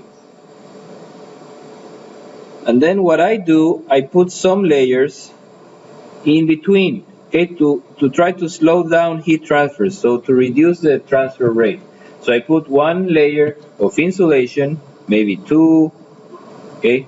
I make another layer, okay, around.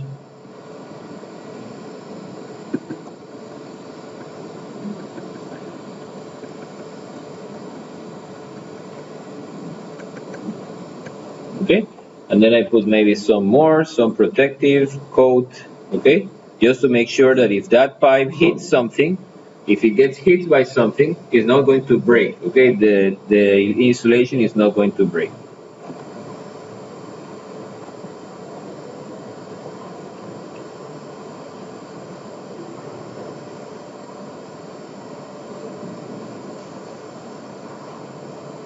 Okay, another option is that is being used now and is very expensive but is very effective, is that you put one pipe inside of another pipe, okay, and that's called PIP, it's called pipe in pipe. And basically in the center you create a vacuum, okay, and vacuum is a very bad conductor of heat, okay, because you basically the main heat transfer, you know, heat transfer can happen by three mechanisms, right? What are they? You have convection, right, and that is through a fluid. Then you have conduction, and that is through a solid, okay, and then you have radiation, okay, and that's simply no medium just by weight, okay. Therefore, if you remove the vacuum, you remove any material that is inside there, then you don't have convection, you reduce it to a minimum, you reduce conduction, and the only thing left is radiation, okay, that you cannot do much with it. But so you have a very effective insulation, but but this is very expensive. Okay. And that's basically the two measures. Let me see if I forgot something. I don't think so. Okay. Then the other approach that I have, sometimes when the pipe is too long, okay, first heating the pipe is expensive, okay, and then keeping it warm is just simply not possible because the pipe is too long that it eventually will cool down. So the option I have is to reduce the hydrate formation region. So make the hydrate formation region smaller.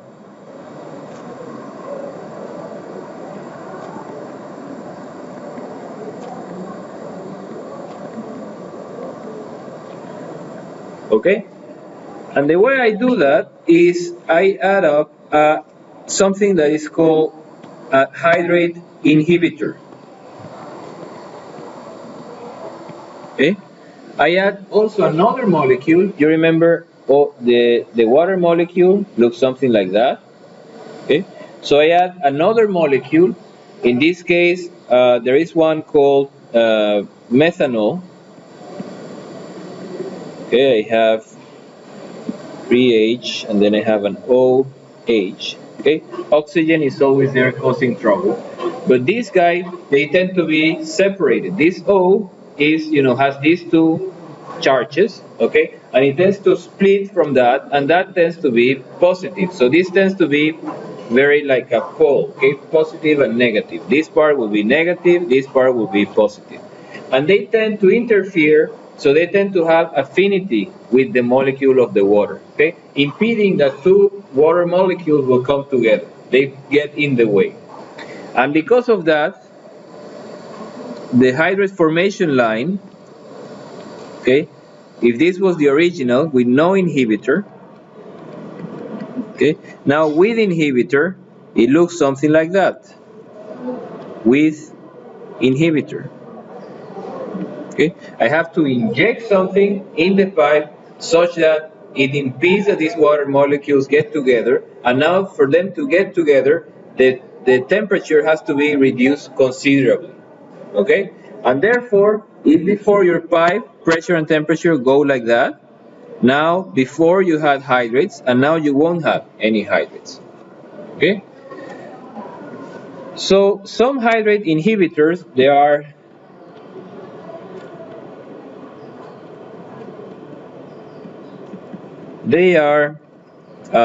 methanol, MEOH, 3-ethylene glycol, and also 3-ethylene glycol and monoethylene glycol.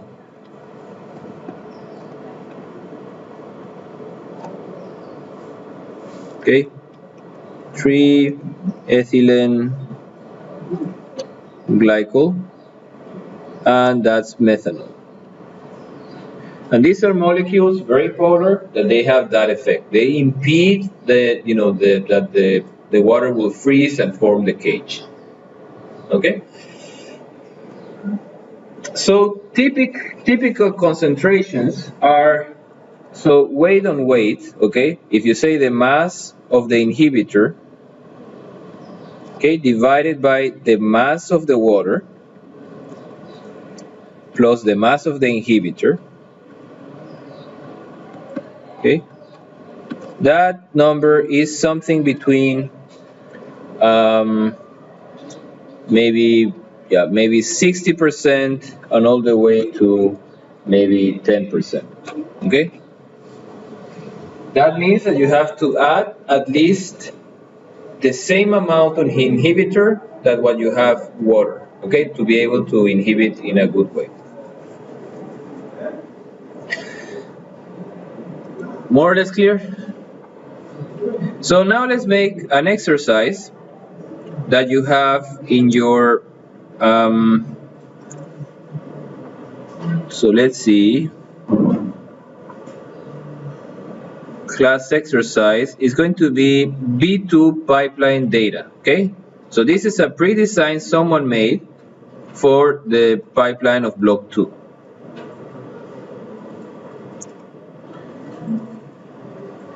Okay, here we have, if you go, just when you open the file, you'll see that you have, what is that? The black line? That's the phase envelope. The file is called 3 block 2 pipeline data.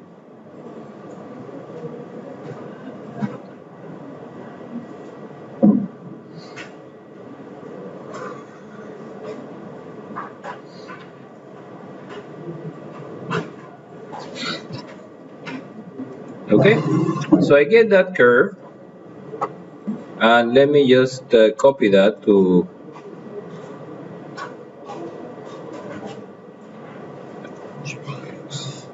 okay, so let's place it here.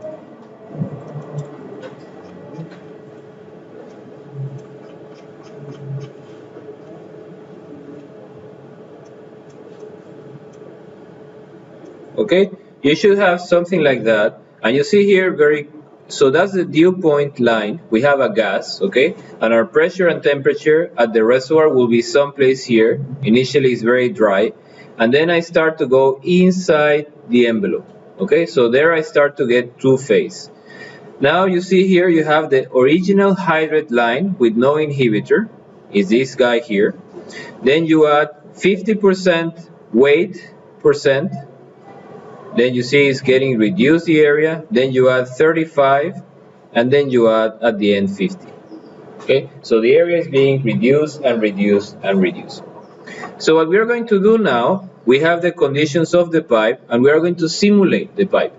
Okay, from the plate. Okay, we're going to simulate the pipe from the plate to the separator.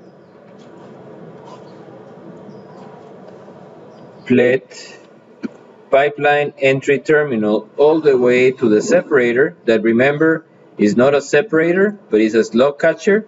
Okay, this was 85 or 82? 85 kilometers. And we are going to assume, I don't have the topology, okay? I know it goes up all the way in the end, but let's assume it's just horizontal, okay? But our main goal is to find out if the pressure and temperature cross inside the hydrate region, and if it crosses, how much I have to inject, okay?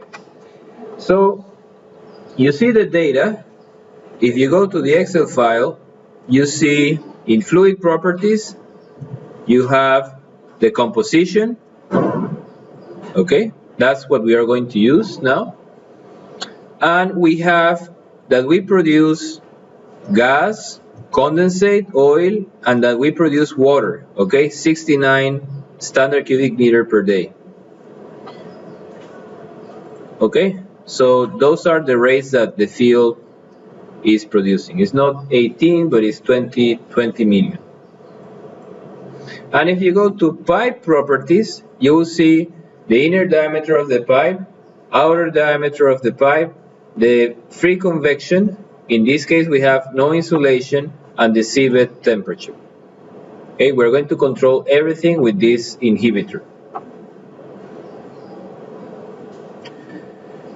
Okay, so let's open this HYSYS, okay? This is an old version of HYSYS. In the folder process, and then you open the exe file.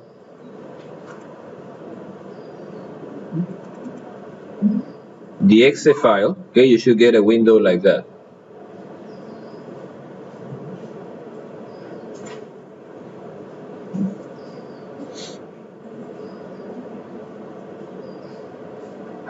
Okay, now let's click new case. You should get this window.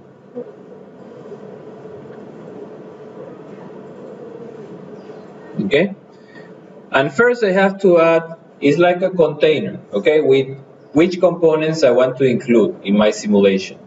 And the components I want to include in that container, they are shown in this here, okay, nitrogen, CO2, ethane, methane, all of that. Those are all the components I have to add in my simulation, okay? So for that, we go to fluid package, I click add, okay? First, I have to say, how do I want to simulate these components, okay? And I have different choice in this menu here to the left. Let's use an equation we use very much in petroleum. Is called Penn-Robinson, okay? So let's choose that, Penn-Robinson. And you just click on it with the left click, and that's all. Okay, now it's selected. Now let's go to components. Okay, and in components we have to add all of those things. Okay, so let's put it exactly in the same order that we have in the Excel file, such that we can just simply copy and paste the mole fraction. Okay, so let's first was nitrogen, and I just type nitrogen in that box here, nitrogen, and to add it, I just click here, add pure. Now I say CO2, I think just type CO2, okay, that's the pure, CO2, and then I click once more, add pure. What was the next component? Methane, Okay, we still have a bunch to go. Okay, methane. Okay, I simply add pure, then ethane,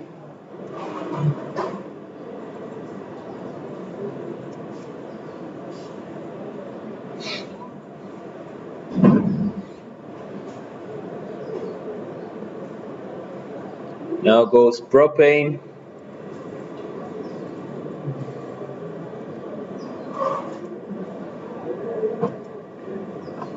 now we have some components that are isomers, right? So we have to put first isobutane, N-butane, isopentane, and N-pentane. So let's try with that. Let's see, I-pentane, okay, and it came up, I-pentane, hmm? I-pentane, pentane, P-E-N-T-A-N-E, N-E. Yeah, it's not in, oh, the butane, sorry. Yeah, the butane, that's correct. Sorry, that, add pure, N-butane, add pure, then we say I pentane, then I saw N pentane,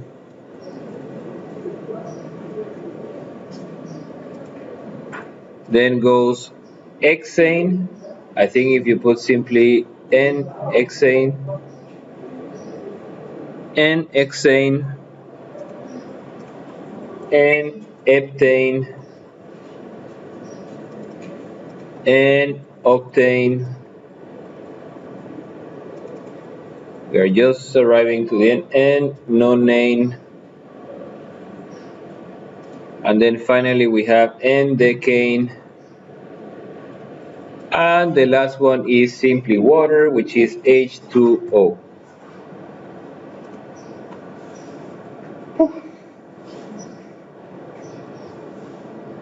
Too many components. You know, I usually use a simplified version, but I could not find it yesterday. So.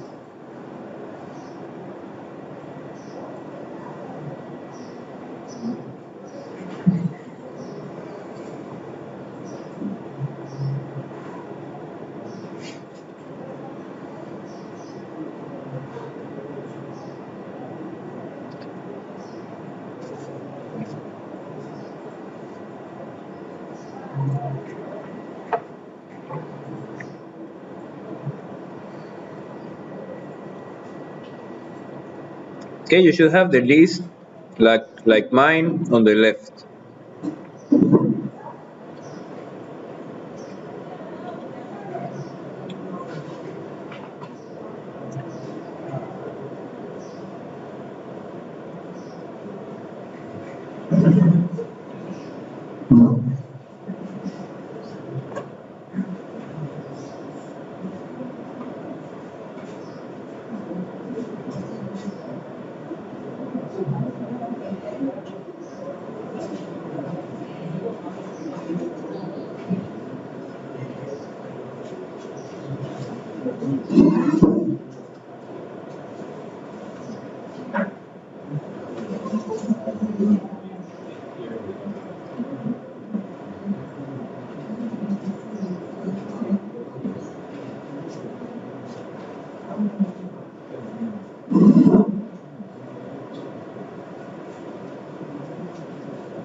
Okay, so we click a close on that window,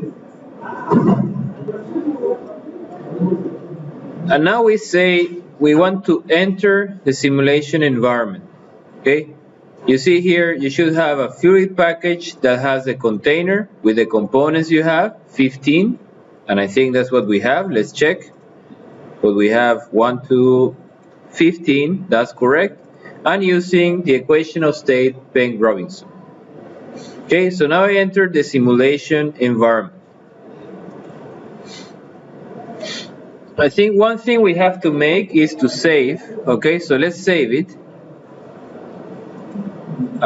just to avoid that it will be lost. And we're going to put it the same name, pipeline simulation. Okay, number 2, number 3, block 2, pipeline simulation. Okay, now the next step is to go to, I think it's, let me check, it's in preferences. No, variables, yeah. Okay. No, you don't have to do anything. It's already in bar and in, so you should check if you go to tools, preferences, and then you go below here on the tab that says variables. You should have Euro SI that gives you the temperature in Celsius and the pressure in bar. That's what we want, okay? But it was already selected, so it should be okay. Now, the next step, we're going to put the source, okay? We're going to put the conditions at the flet, entering into the pipe.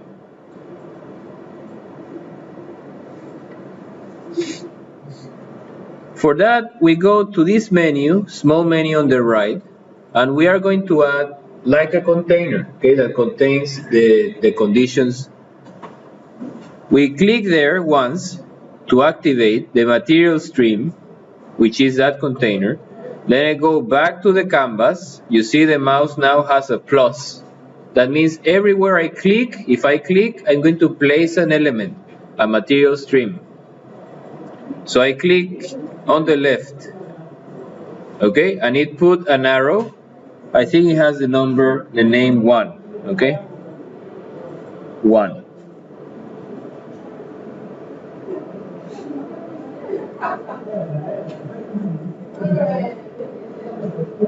Okay, now I double click there to input the data. Okay, what is the temperature of that stream? The temperature we said is close to 70, but let's put 65 degrees. Okay, so there is very little heat transfer in the wellbore. 65. The pressure, we have no idea. Okay, from our calculations, how much did we get? The pressure at the plate, it was 75. So let's use that number. Okay, 75 bar to start with. 75 bar. You see here the unit that you're introducing.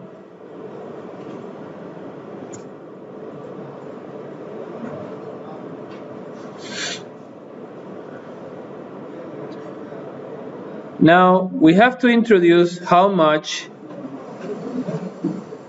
rate we have through the pipe.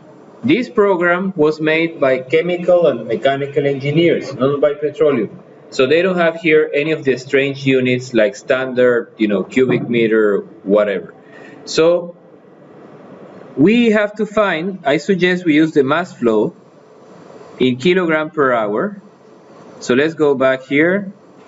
Here I have calculated the mass flow in kilogram per second, 228.43. So let's use that number. Okay, so I go to mass flow, click there, I click at the top, then I put the number 228.43, but be careful, before clicking enter, you're going to click on the right side the units, and that's going to be in kilogram per second. Okay, and I get 8.22 e to the 5. Now I have given pressure, I have given temperature, I have given mass flow, and now I need one more thing. It's telling me here, compositions. Tell me how much I have from each component.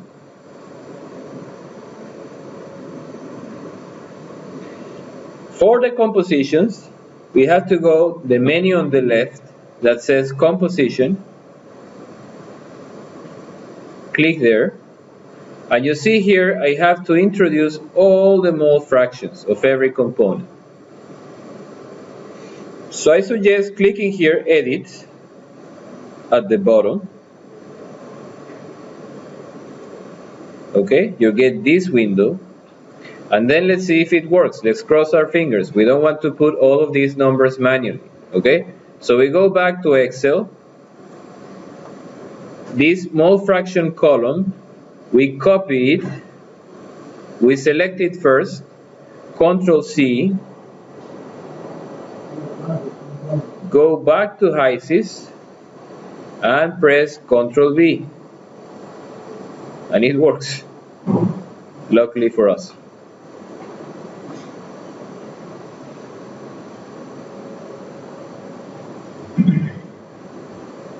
Did it work for you? Yeah? Okay. So then you see that the number is actually 002. Okay, it's not exactly 1. And it should give you, the sum should give you exactly 1. So let's click here, normalize, such that it adjusts slightly the compositions, such that we get exactly 1. Okay? And now click OK. You see now the stream became green. It says I have everything I need to make calculation. On the menu on the left, I click back once more on conditions.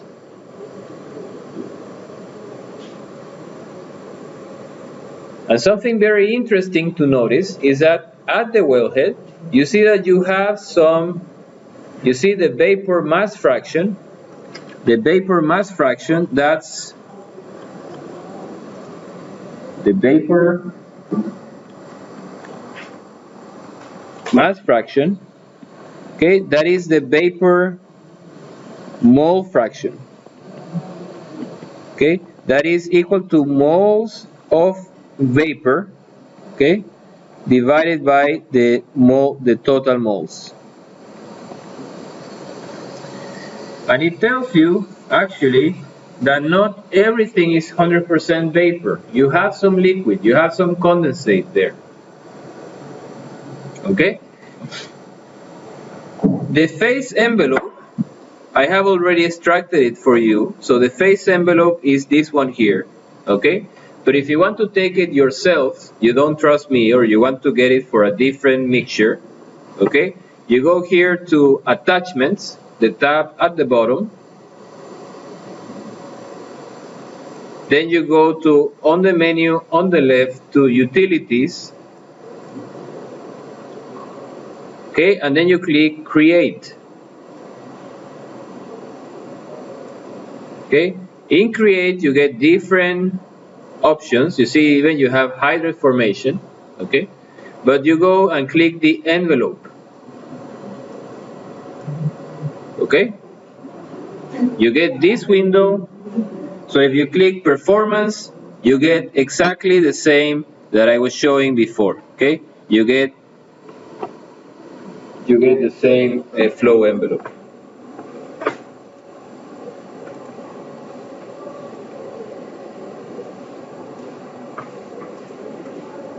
Okay, let me copy that here.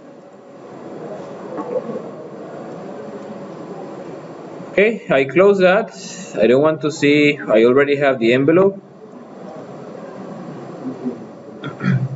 What is the next step? I have the inlet of the pipe, the plate. What do I need to put next? The pipe, right? And then I need to put the exit of the pipe.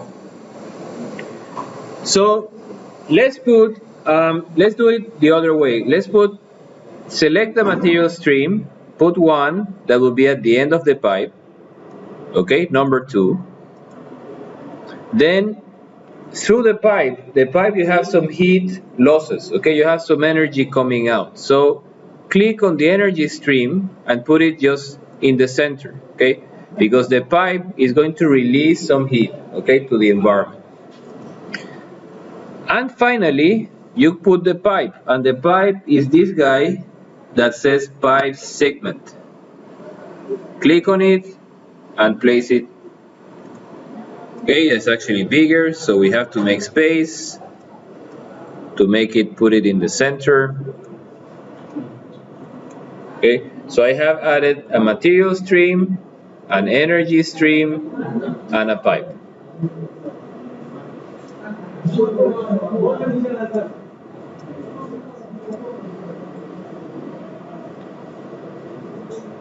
Okay, now to modify the pipe, I double click on the pipe. Okay, and here I get right away the connection. The inlet will be 1, okay, the outlet will be 2, and the energy will be 100. Okay, so I connect the pipe. I say what is coming into the pipe is 1, what is coming out of the pipe is 2, and the energy is 100.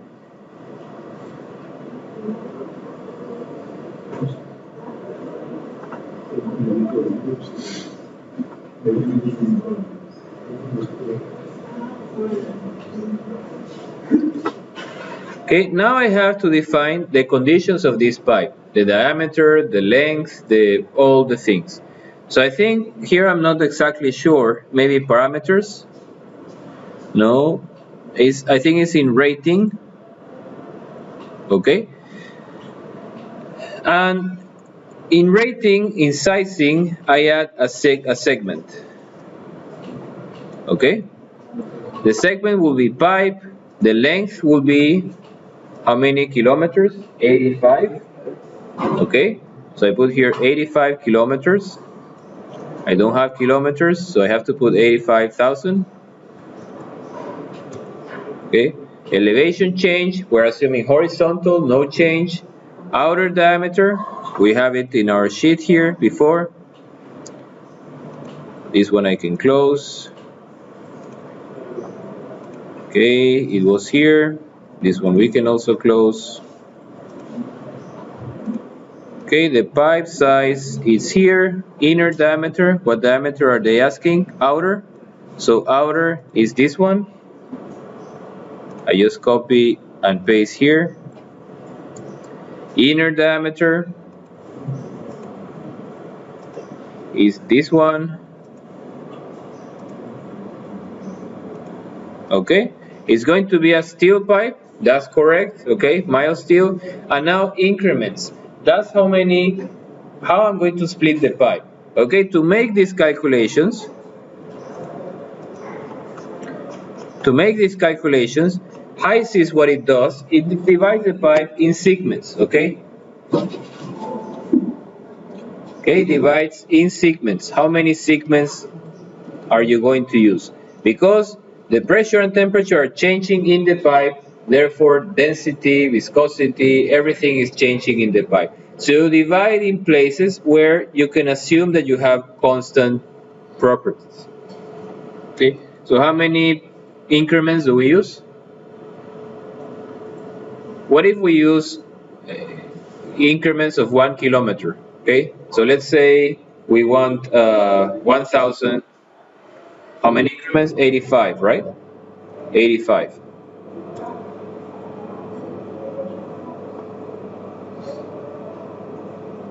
Okay, so I have given the diameter, the length, and the outer diameter. Now I click on the left heat transfer, and I want to give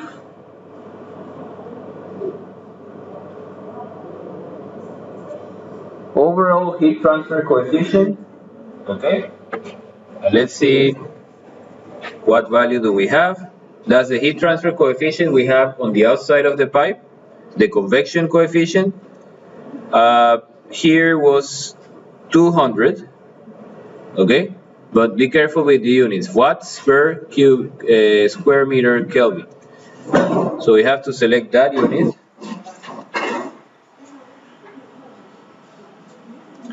Watts.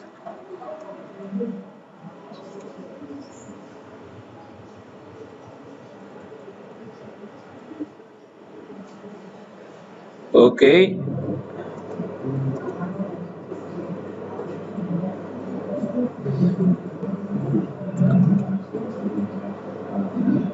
Okay, so I think that's all we need, I think. But why it doesn't run?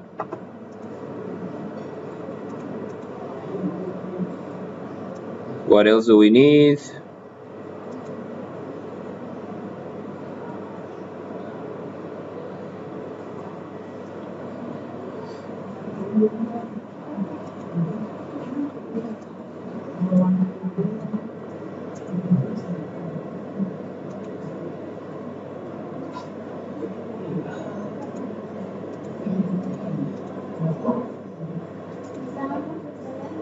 Hmm?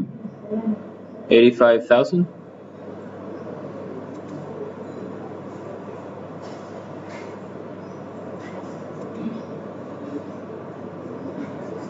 Oh, the ambient temperature. We forgot to put the ambient temperature. It's 4 degrees, I think. 4 degrees, okay? So the ambient temperature is 4.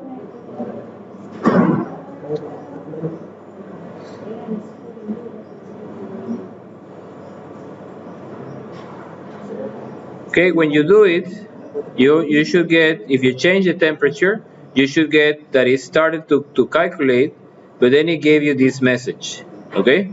That it tells me negative pressure calculated on increment 69, okay? It didn't go all the way to the end. With this 75 that we set, it just reached, almost to the end of the pipe, but it found a negative pressure. That means that we need to use a higher pressure in 1 than 75. Okay, so let's go to 1, and let's use now maybe 100 bar. Okay, and now everything it calculates actually the pipe.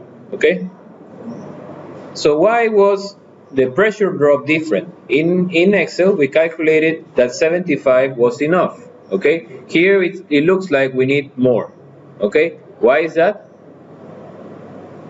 First, HYSYS is assuming, is using a segment calculation, like calculating the density, viscosity in every part. And then the main reason also is because you have liquid. Okay, liquid we are neglecting in our previous equation. Okay. Now let's see what pressure. Here at the inlet we have 100 bar, and here in 2 we have 62. Okay. What was the pressure of the separator? 40 or 32? From our previous exercise, 35. Okay. So we have to reduce this 100 until we get here 35. So we can just maybe start to guess. Okay, 90.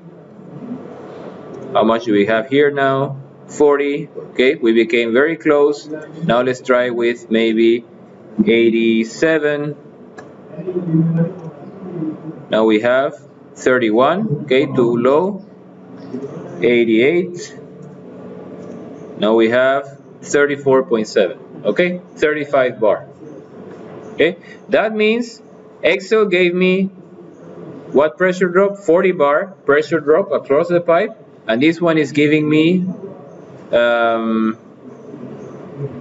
yeah, much more, right? So like 53. Okay, 53 bar.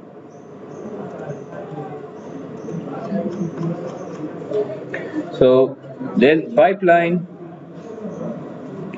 delta P with Excel it was 40 bar, but pipeline delta P with high cis, okay, that was about 53 bar. Okay, so we have like it's like a 10% difference, okay, between these two.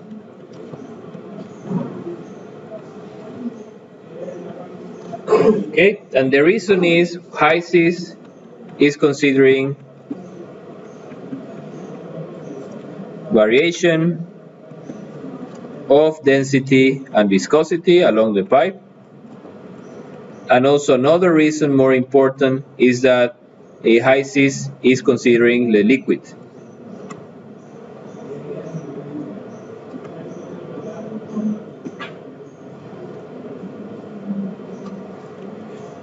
Okay, but now what we are really interested was the pressure and temperature along the pipe, right? That's what we are doing, why we are doing all of that. Okay, so if we click on the pipe and we click on performance, okay, you get here an option about view profile, and you can see the length of the pipe, the position, and then you can see the pressure and temperature, how they decrease. Okay, so I suggest we copy these two columns and bring it to our Excel sheet. Okay, it should be all the way to 85. And see if it goes through the hydrate formation region or not. So I Control C, hope it works. I go to fluid properties, and here to the right I have the pipeline. Okay, pipeline length, pressure, and temperature. So I'm going to paste it in those two.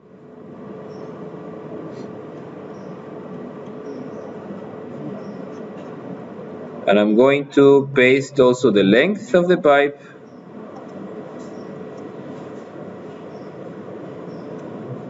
Copy and paste. Okay, and now I go back to my chart. Okay, something happened here.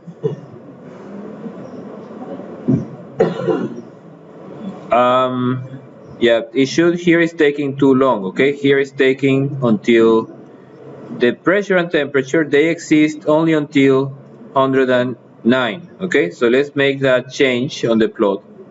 109. And then this one also 109.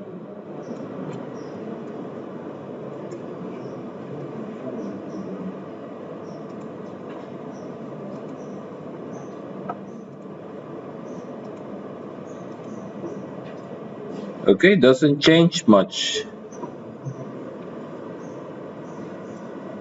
Let me plot the pressure.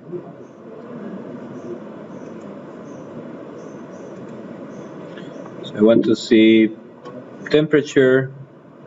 Oh yeah, you see that it has initially drops very much the temperature and then it remains constant. Okay, for the whole. So that's why it's going down like that. Okay, so that's why it's going down like that.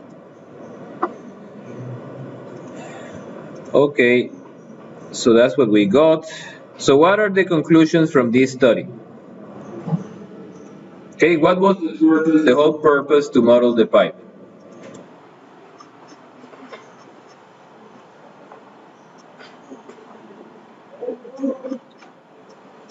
Hmm? To see if we're going to have hydrate or not, right? That was the main purpose. So what is the conclusion? Are we going to have hydrate in the pipe or not? Huh? Are we going to have hydrate on the pipe or not?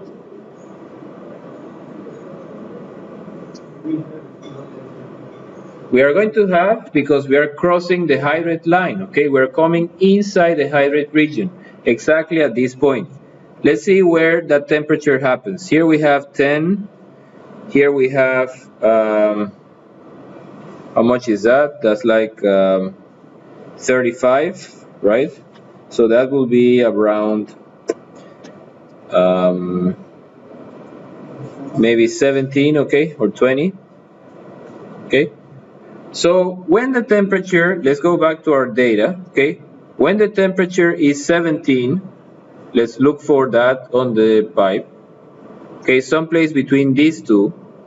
In the first 2 kilometers of the pipe, okay, we already have problems that it crossed already the hydrate line. And then all of here, I will have danger of hydrate formation, okay?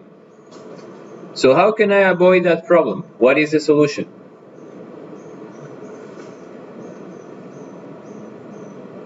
If you see here, I have other curves, right, with different inhibitor that I have injected. This one is 15%.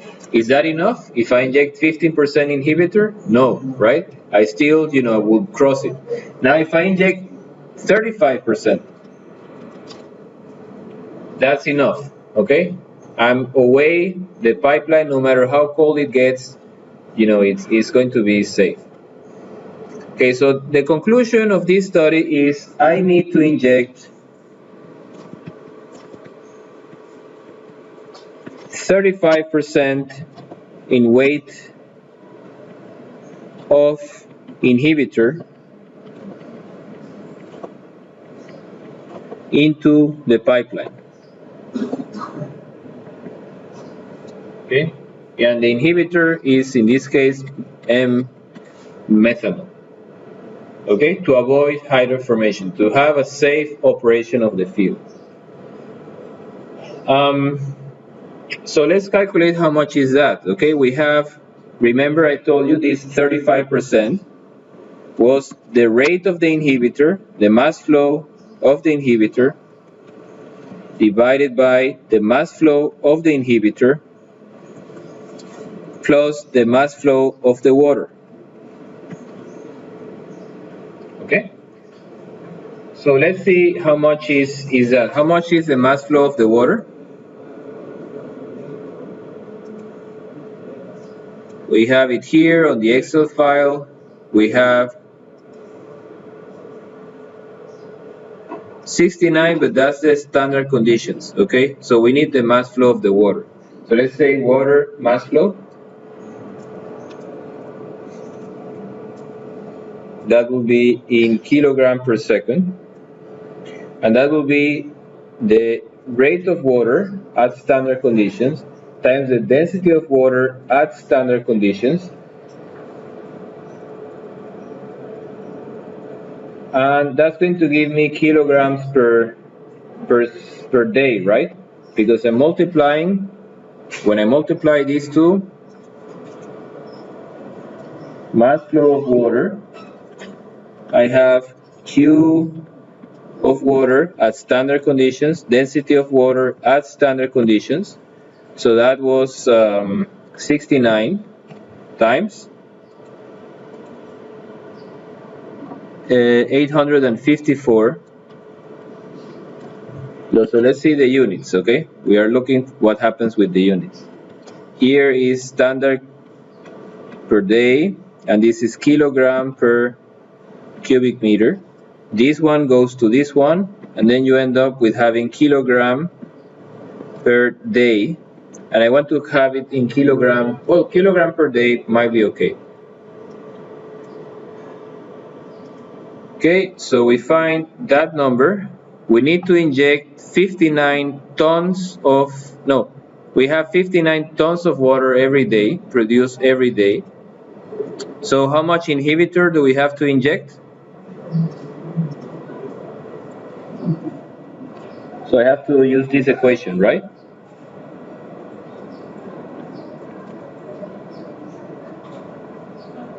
That will be 1 minus 0.35 equal to 0.35 m of the water.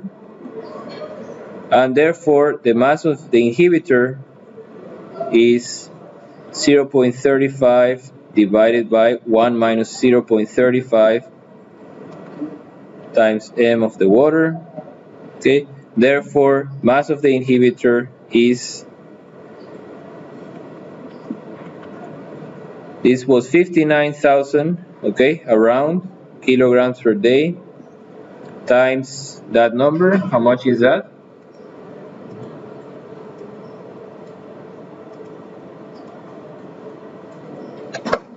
.35 divided by 1 minus 0.35,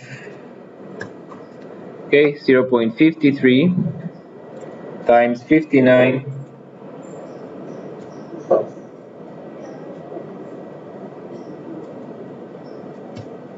okay, 31. So that one is 0.50, what,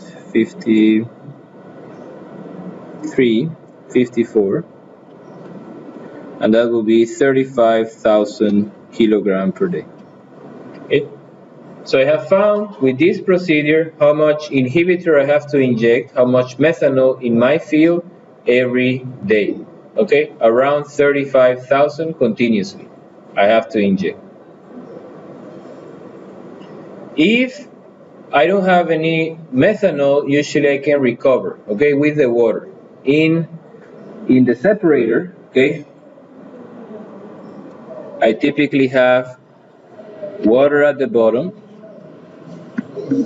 That water is the one that has the methanol, okay. Then I have a wedge, okay. Then on top of that I have the oil or the condensate, okay. And then on top of it I have the gas, okay. So I take out that water out, and then I extract it, pass it through a process to take out the methanol, okay. And here I will just have the water, okay. And that is called some methanol reclaim unit, okay, where I take away the methanol that I have. If I don't have that unit, that means that's the one part of the operational expenditures. That's how I have to buy every day from methanol to keep my pipeline safe out of the hydrate region. Okay, do we take a break? Let's say until 1:35. Okay, we take a 12 minutes break before the next part. So, summarizing, we have so far, we have made we know that in the field development process, we're going to have a bunch of costs, okay? And we are also going to have some revenues. So how to find out if our field development will be successful or not? We use a method called the discounted cash flow method, DCF, in the way that we want to sum up the cash flow for all years. We want to compound it together in one single number. You have already learned how to do it. The challenge is, one challenge that we have been focusing very much day 1 and 2 was to get the production profile, to then get the revenue stream. That's the first part. That's what keeping the project healthy. But then comes the expenses, okay? And the expenses usually, depending on the phase of the development, they're also quite uncertain, okay? And they require a lot of, people have to know to size the equipment, okay? What size of compressor they need, how much energy they need, what is the pressure of the separator, what kind of fluids they're going to have, how many separation stages, and really, initially you don't have that much information. So these numbers of CAPEX, DRILLEX, and OPEX are going to be extremely uncertain. As you progress later in the field development, like what we discussed the first class, okay? That when you progress, you get more information, but then you have less parameters to decide upon, okay? So always you have to take into account the uncertainty. We have done that for this block 2 here in Tanzania. Has a very big initial expenditure, and then it starts to get positive. And then I say, well, due to these uncertainties, we want to see what happens if you change the value of different things that I know they are uncertain: gas price, cost, etc., reserve size. What will happen with the NPV? So for that we use tornado chart. You already know how to make it by hand, not yet in Excel, or you use a spider plot just to show the variation. Okay, next we said, also I said we have to include tax. We are not including it here, and royalty, but you have to talk to this professor that comes to teach. I guess his name is I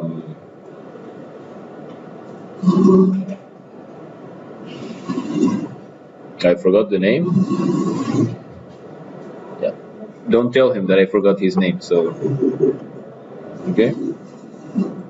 okay, but he has to tell you how to deal with tax and royalty. Okay, but be careful. You have to include that in your revenue. You have to subtract that from your revenue. Then we went to the flow assurance. Flow assurance is very important, especially not only for offshore, but also onshore.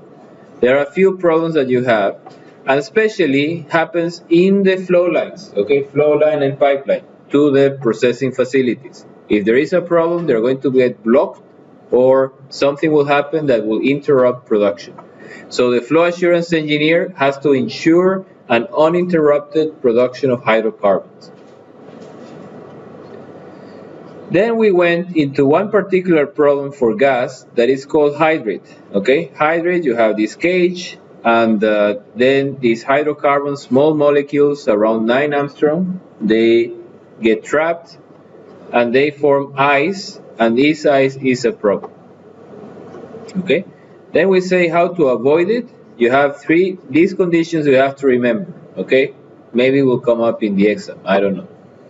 But what conditions you need for hydrate formation? Okay, one of them is that you have to be operating in the hydrate-free zone. And as I mentioned, when you go on the pipeline, along the pipeline, you will see that pressure and temperature drop. And it might happen that you cross that hydrate pipeline, that hydrate line, okay? Then we made a calculation in HYSYS, okay, that I encourage you, those of you who didn't do it here in class, go check the video once more and try to do it by yourself, okay? We created a mass stream here, another mass stream here. Here I didn't put any pictures of the HYSYS, how it looks like. We should have put a picture. Let me open it once more.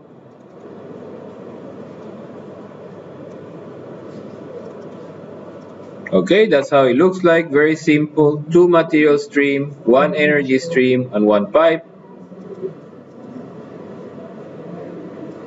Okay, and we model our pipe, and we said, let's say it's here. Okay, and we were able to find the evolution of pressure and temperature. Initially it drops very quickly, the temperature, but then it remains more or less stable. Okay, therefore, but I'm crossing the hydrate region, therefore I have to add inhibitor, and with this guy I can know exactly how much to inject with these curves. Okay, 15% is not enough, 35% is enough, maybe I can reduce a little bit to 25, something like that. Okay, I will be in the edge. Now,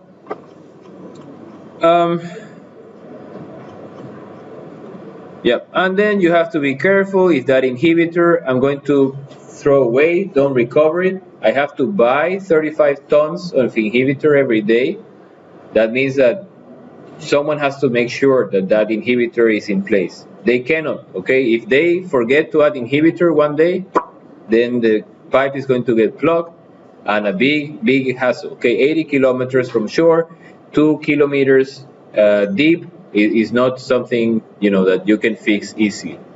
Okay, so the person in charge of that is you're going to be in charge of that in the future. Remember, Milan told you, a few years before, be aware to buy enough. Okay, have enough in stock. Okay, otherwise it's going to cause a big problem.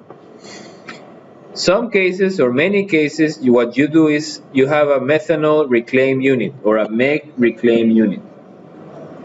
Okay, and then what you do is that you try to separate in the water, to separate from these two, methanol and water, such that you don't have to buy so much. Okay, that you recover part of the methanol you are injecting.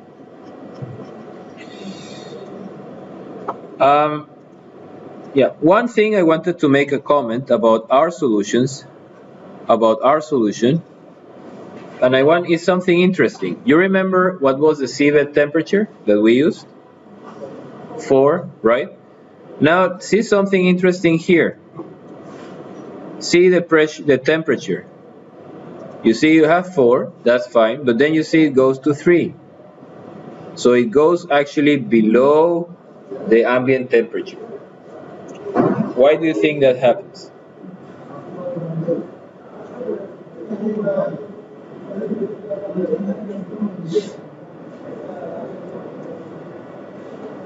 Okay, so that in gas pipelines, the temperature can go below the ambient temperature. Okay, that means that it's going to change from being the fluid is not being cooled anymore, but the fluid actually is warming up the seabed is not cooling the fluid, but the seabed is warming up the fluid. Okay, so in one part of the pipe, if you have your pipe and you have your length of your pipe and the temperature is going to go down. At some point you might cross these 4 degrees, the seabed temperature. Okay, from this point and before you have cooling, but from this point and above you actually have heating. Okay, the seabed is actually heating the pipe, and this is only something that happens with gas. Okay, and it's due to something called the Joule-Thomson effect.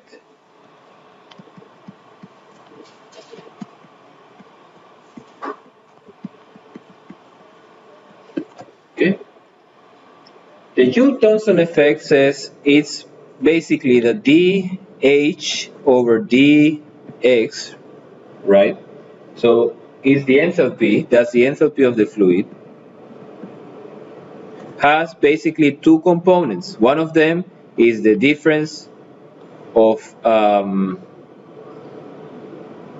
enthalpy with respect to temperature, okay, how it is changing, here we have dt dx, okay, plus dt dx difference pressure due to enthalpy due to pressure.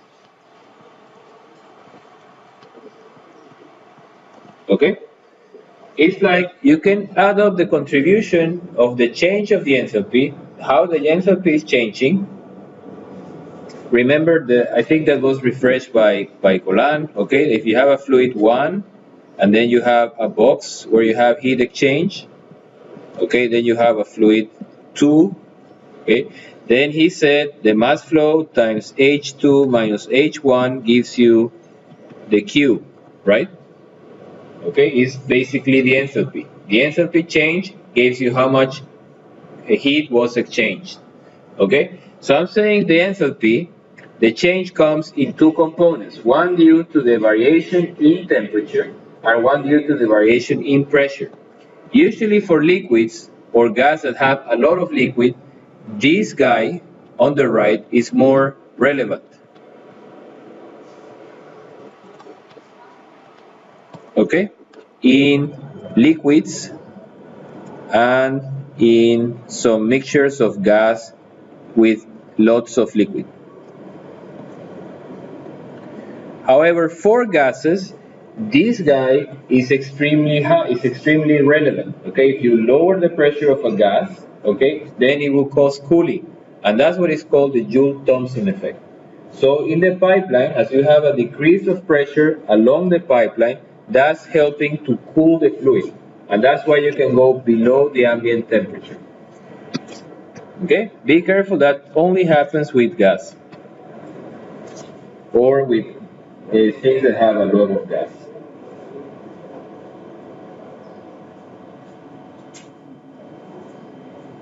Okay, that was one comment I wanted to make. The other comment was, how do we know we have to inject 50 or 30 something tons of methanol, right?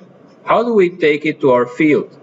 Or how do we inject it in the pipeline? Okay, we know we have, our field was something like this, right? We have 3 wells in each template. Then we have our plate. And then we have a big pipeline and our separator inshore.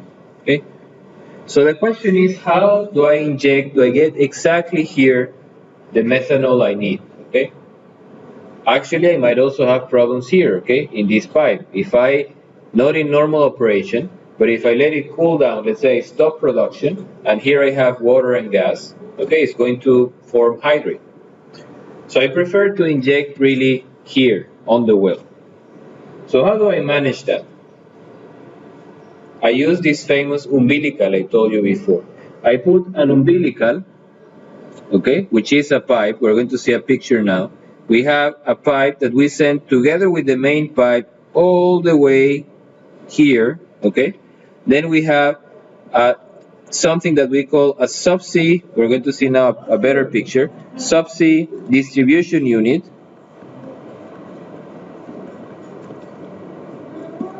That is going to give to each one of them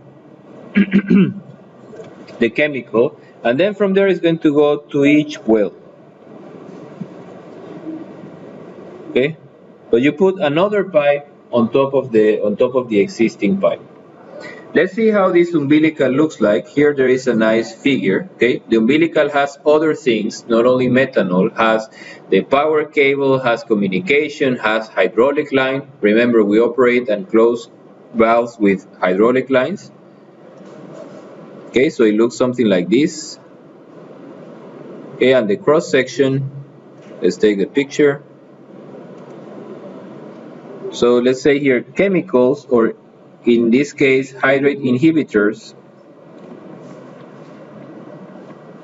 are injected with an umbilical. And that is why instead of putting, for example, a big pipe, okay, if you put a separate pipe, these pipes might be half an inch, an inch, are very small. So it's not worth to put it by itself alone. You bundle up with a lot of other things and you put it together and send it in one cable. Okay, if you had a lot of them, then you have to lay down one and then the other, and it's going to be expensive. Okay, you lay that in only one in a bundle. That's called like a pipe bundle.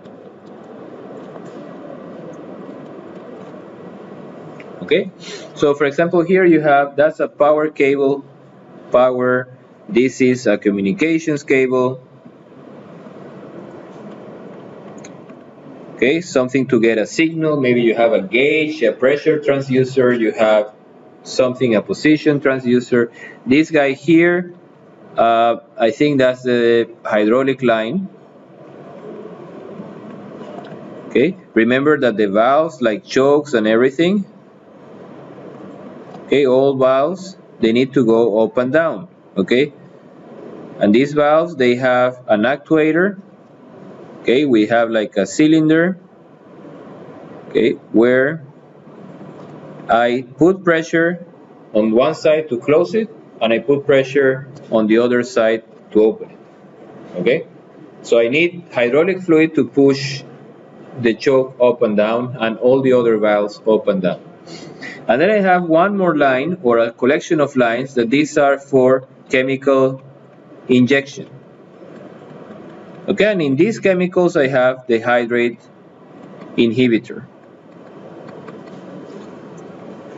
Okay, so let's see a picture how that looks like.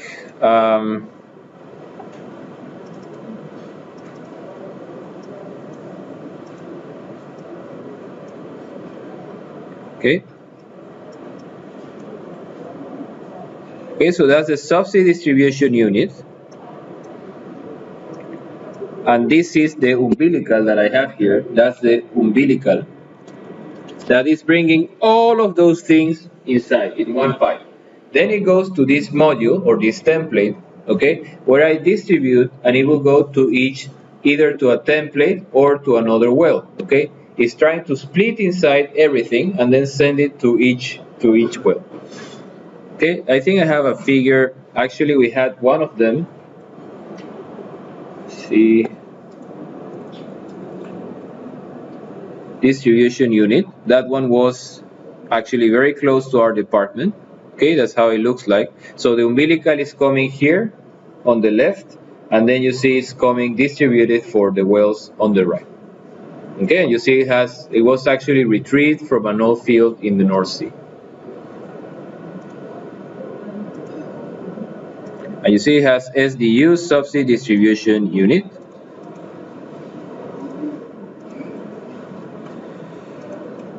And I want to show one more thing. Okay, so that's how it looks like in real life. And one more picture is the how you connect it in the well. Okay, so see, here goes the umbilical from shore, okay, from the pumping system, then goes and connects to this subsea distribution unit, and then it goes to the well. Okay, and inside the well you inject it just before, in this case, the wing valve. Okay, and of course you need to have that's a methanol injection valve. Then it goes through the choke, then through the jumper, then etc, etc. But that's how you manage to inject inhibitor, you inject other things. Okay, but probably you're going to cover that more in detail in the subsea system. The whole point is that you have to deliver this chemical. So for that you use this umbilical, subsea distribution unit, and then you send to each well. Okay.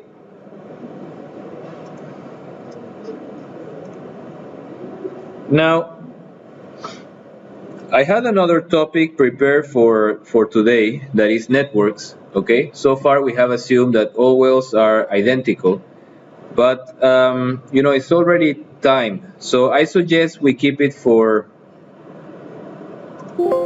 tomorrow, if you agree.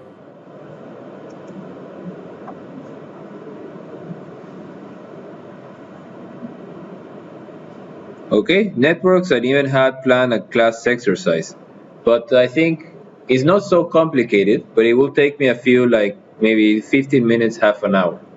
Okay, so I suggest we keep it for tomorrow, and today you get to work a bit more on what you were doing today, okay, on the NPV, on the high seas, etc.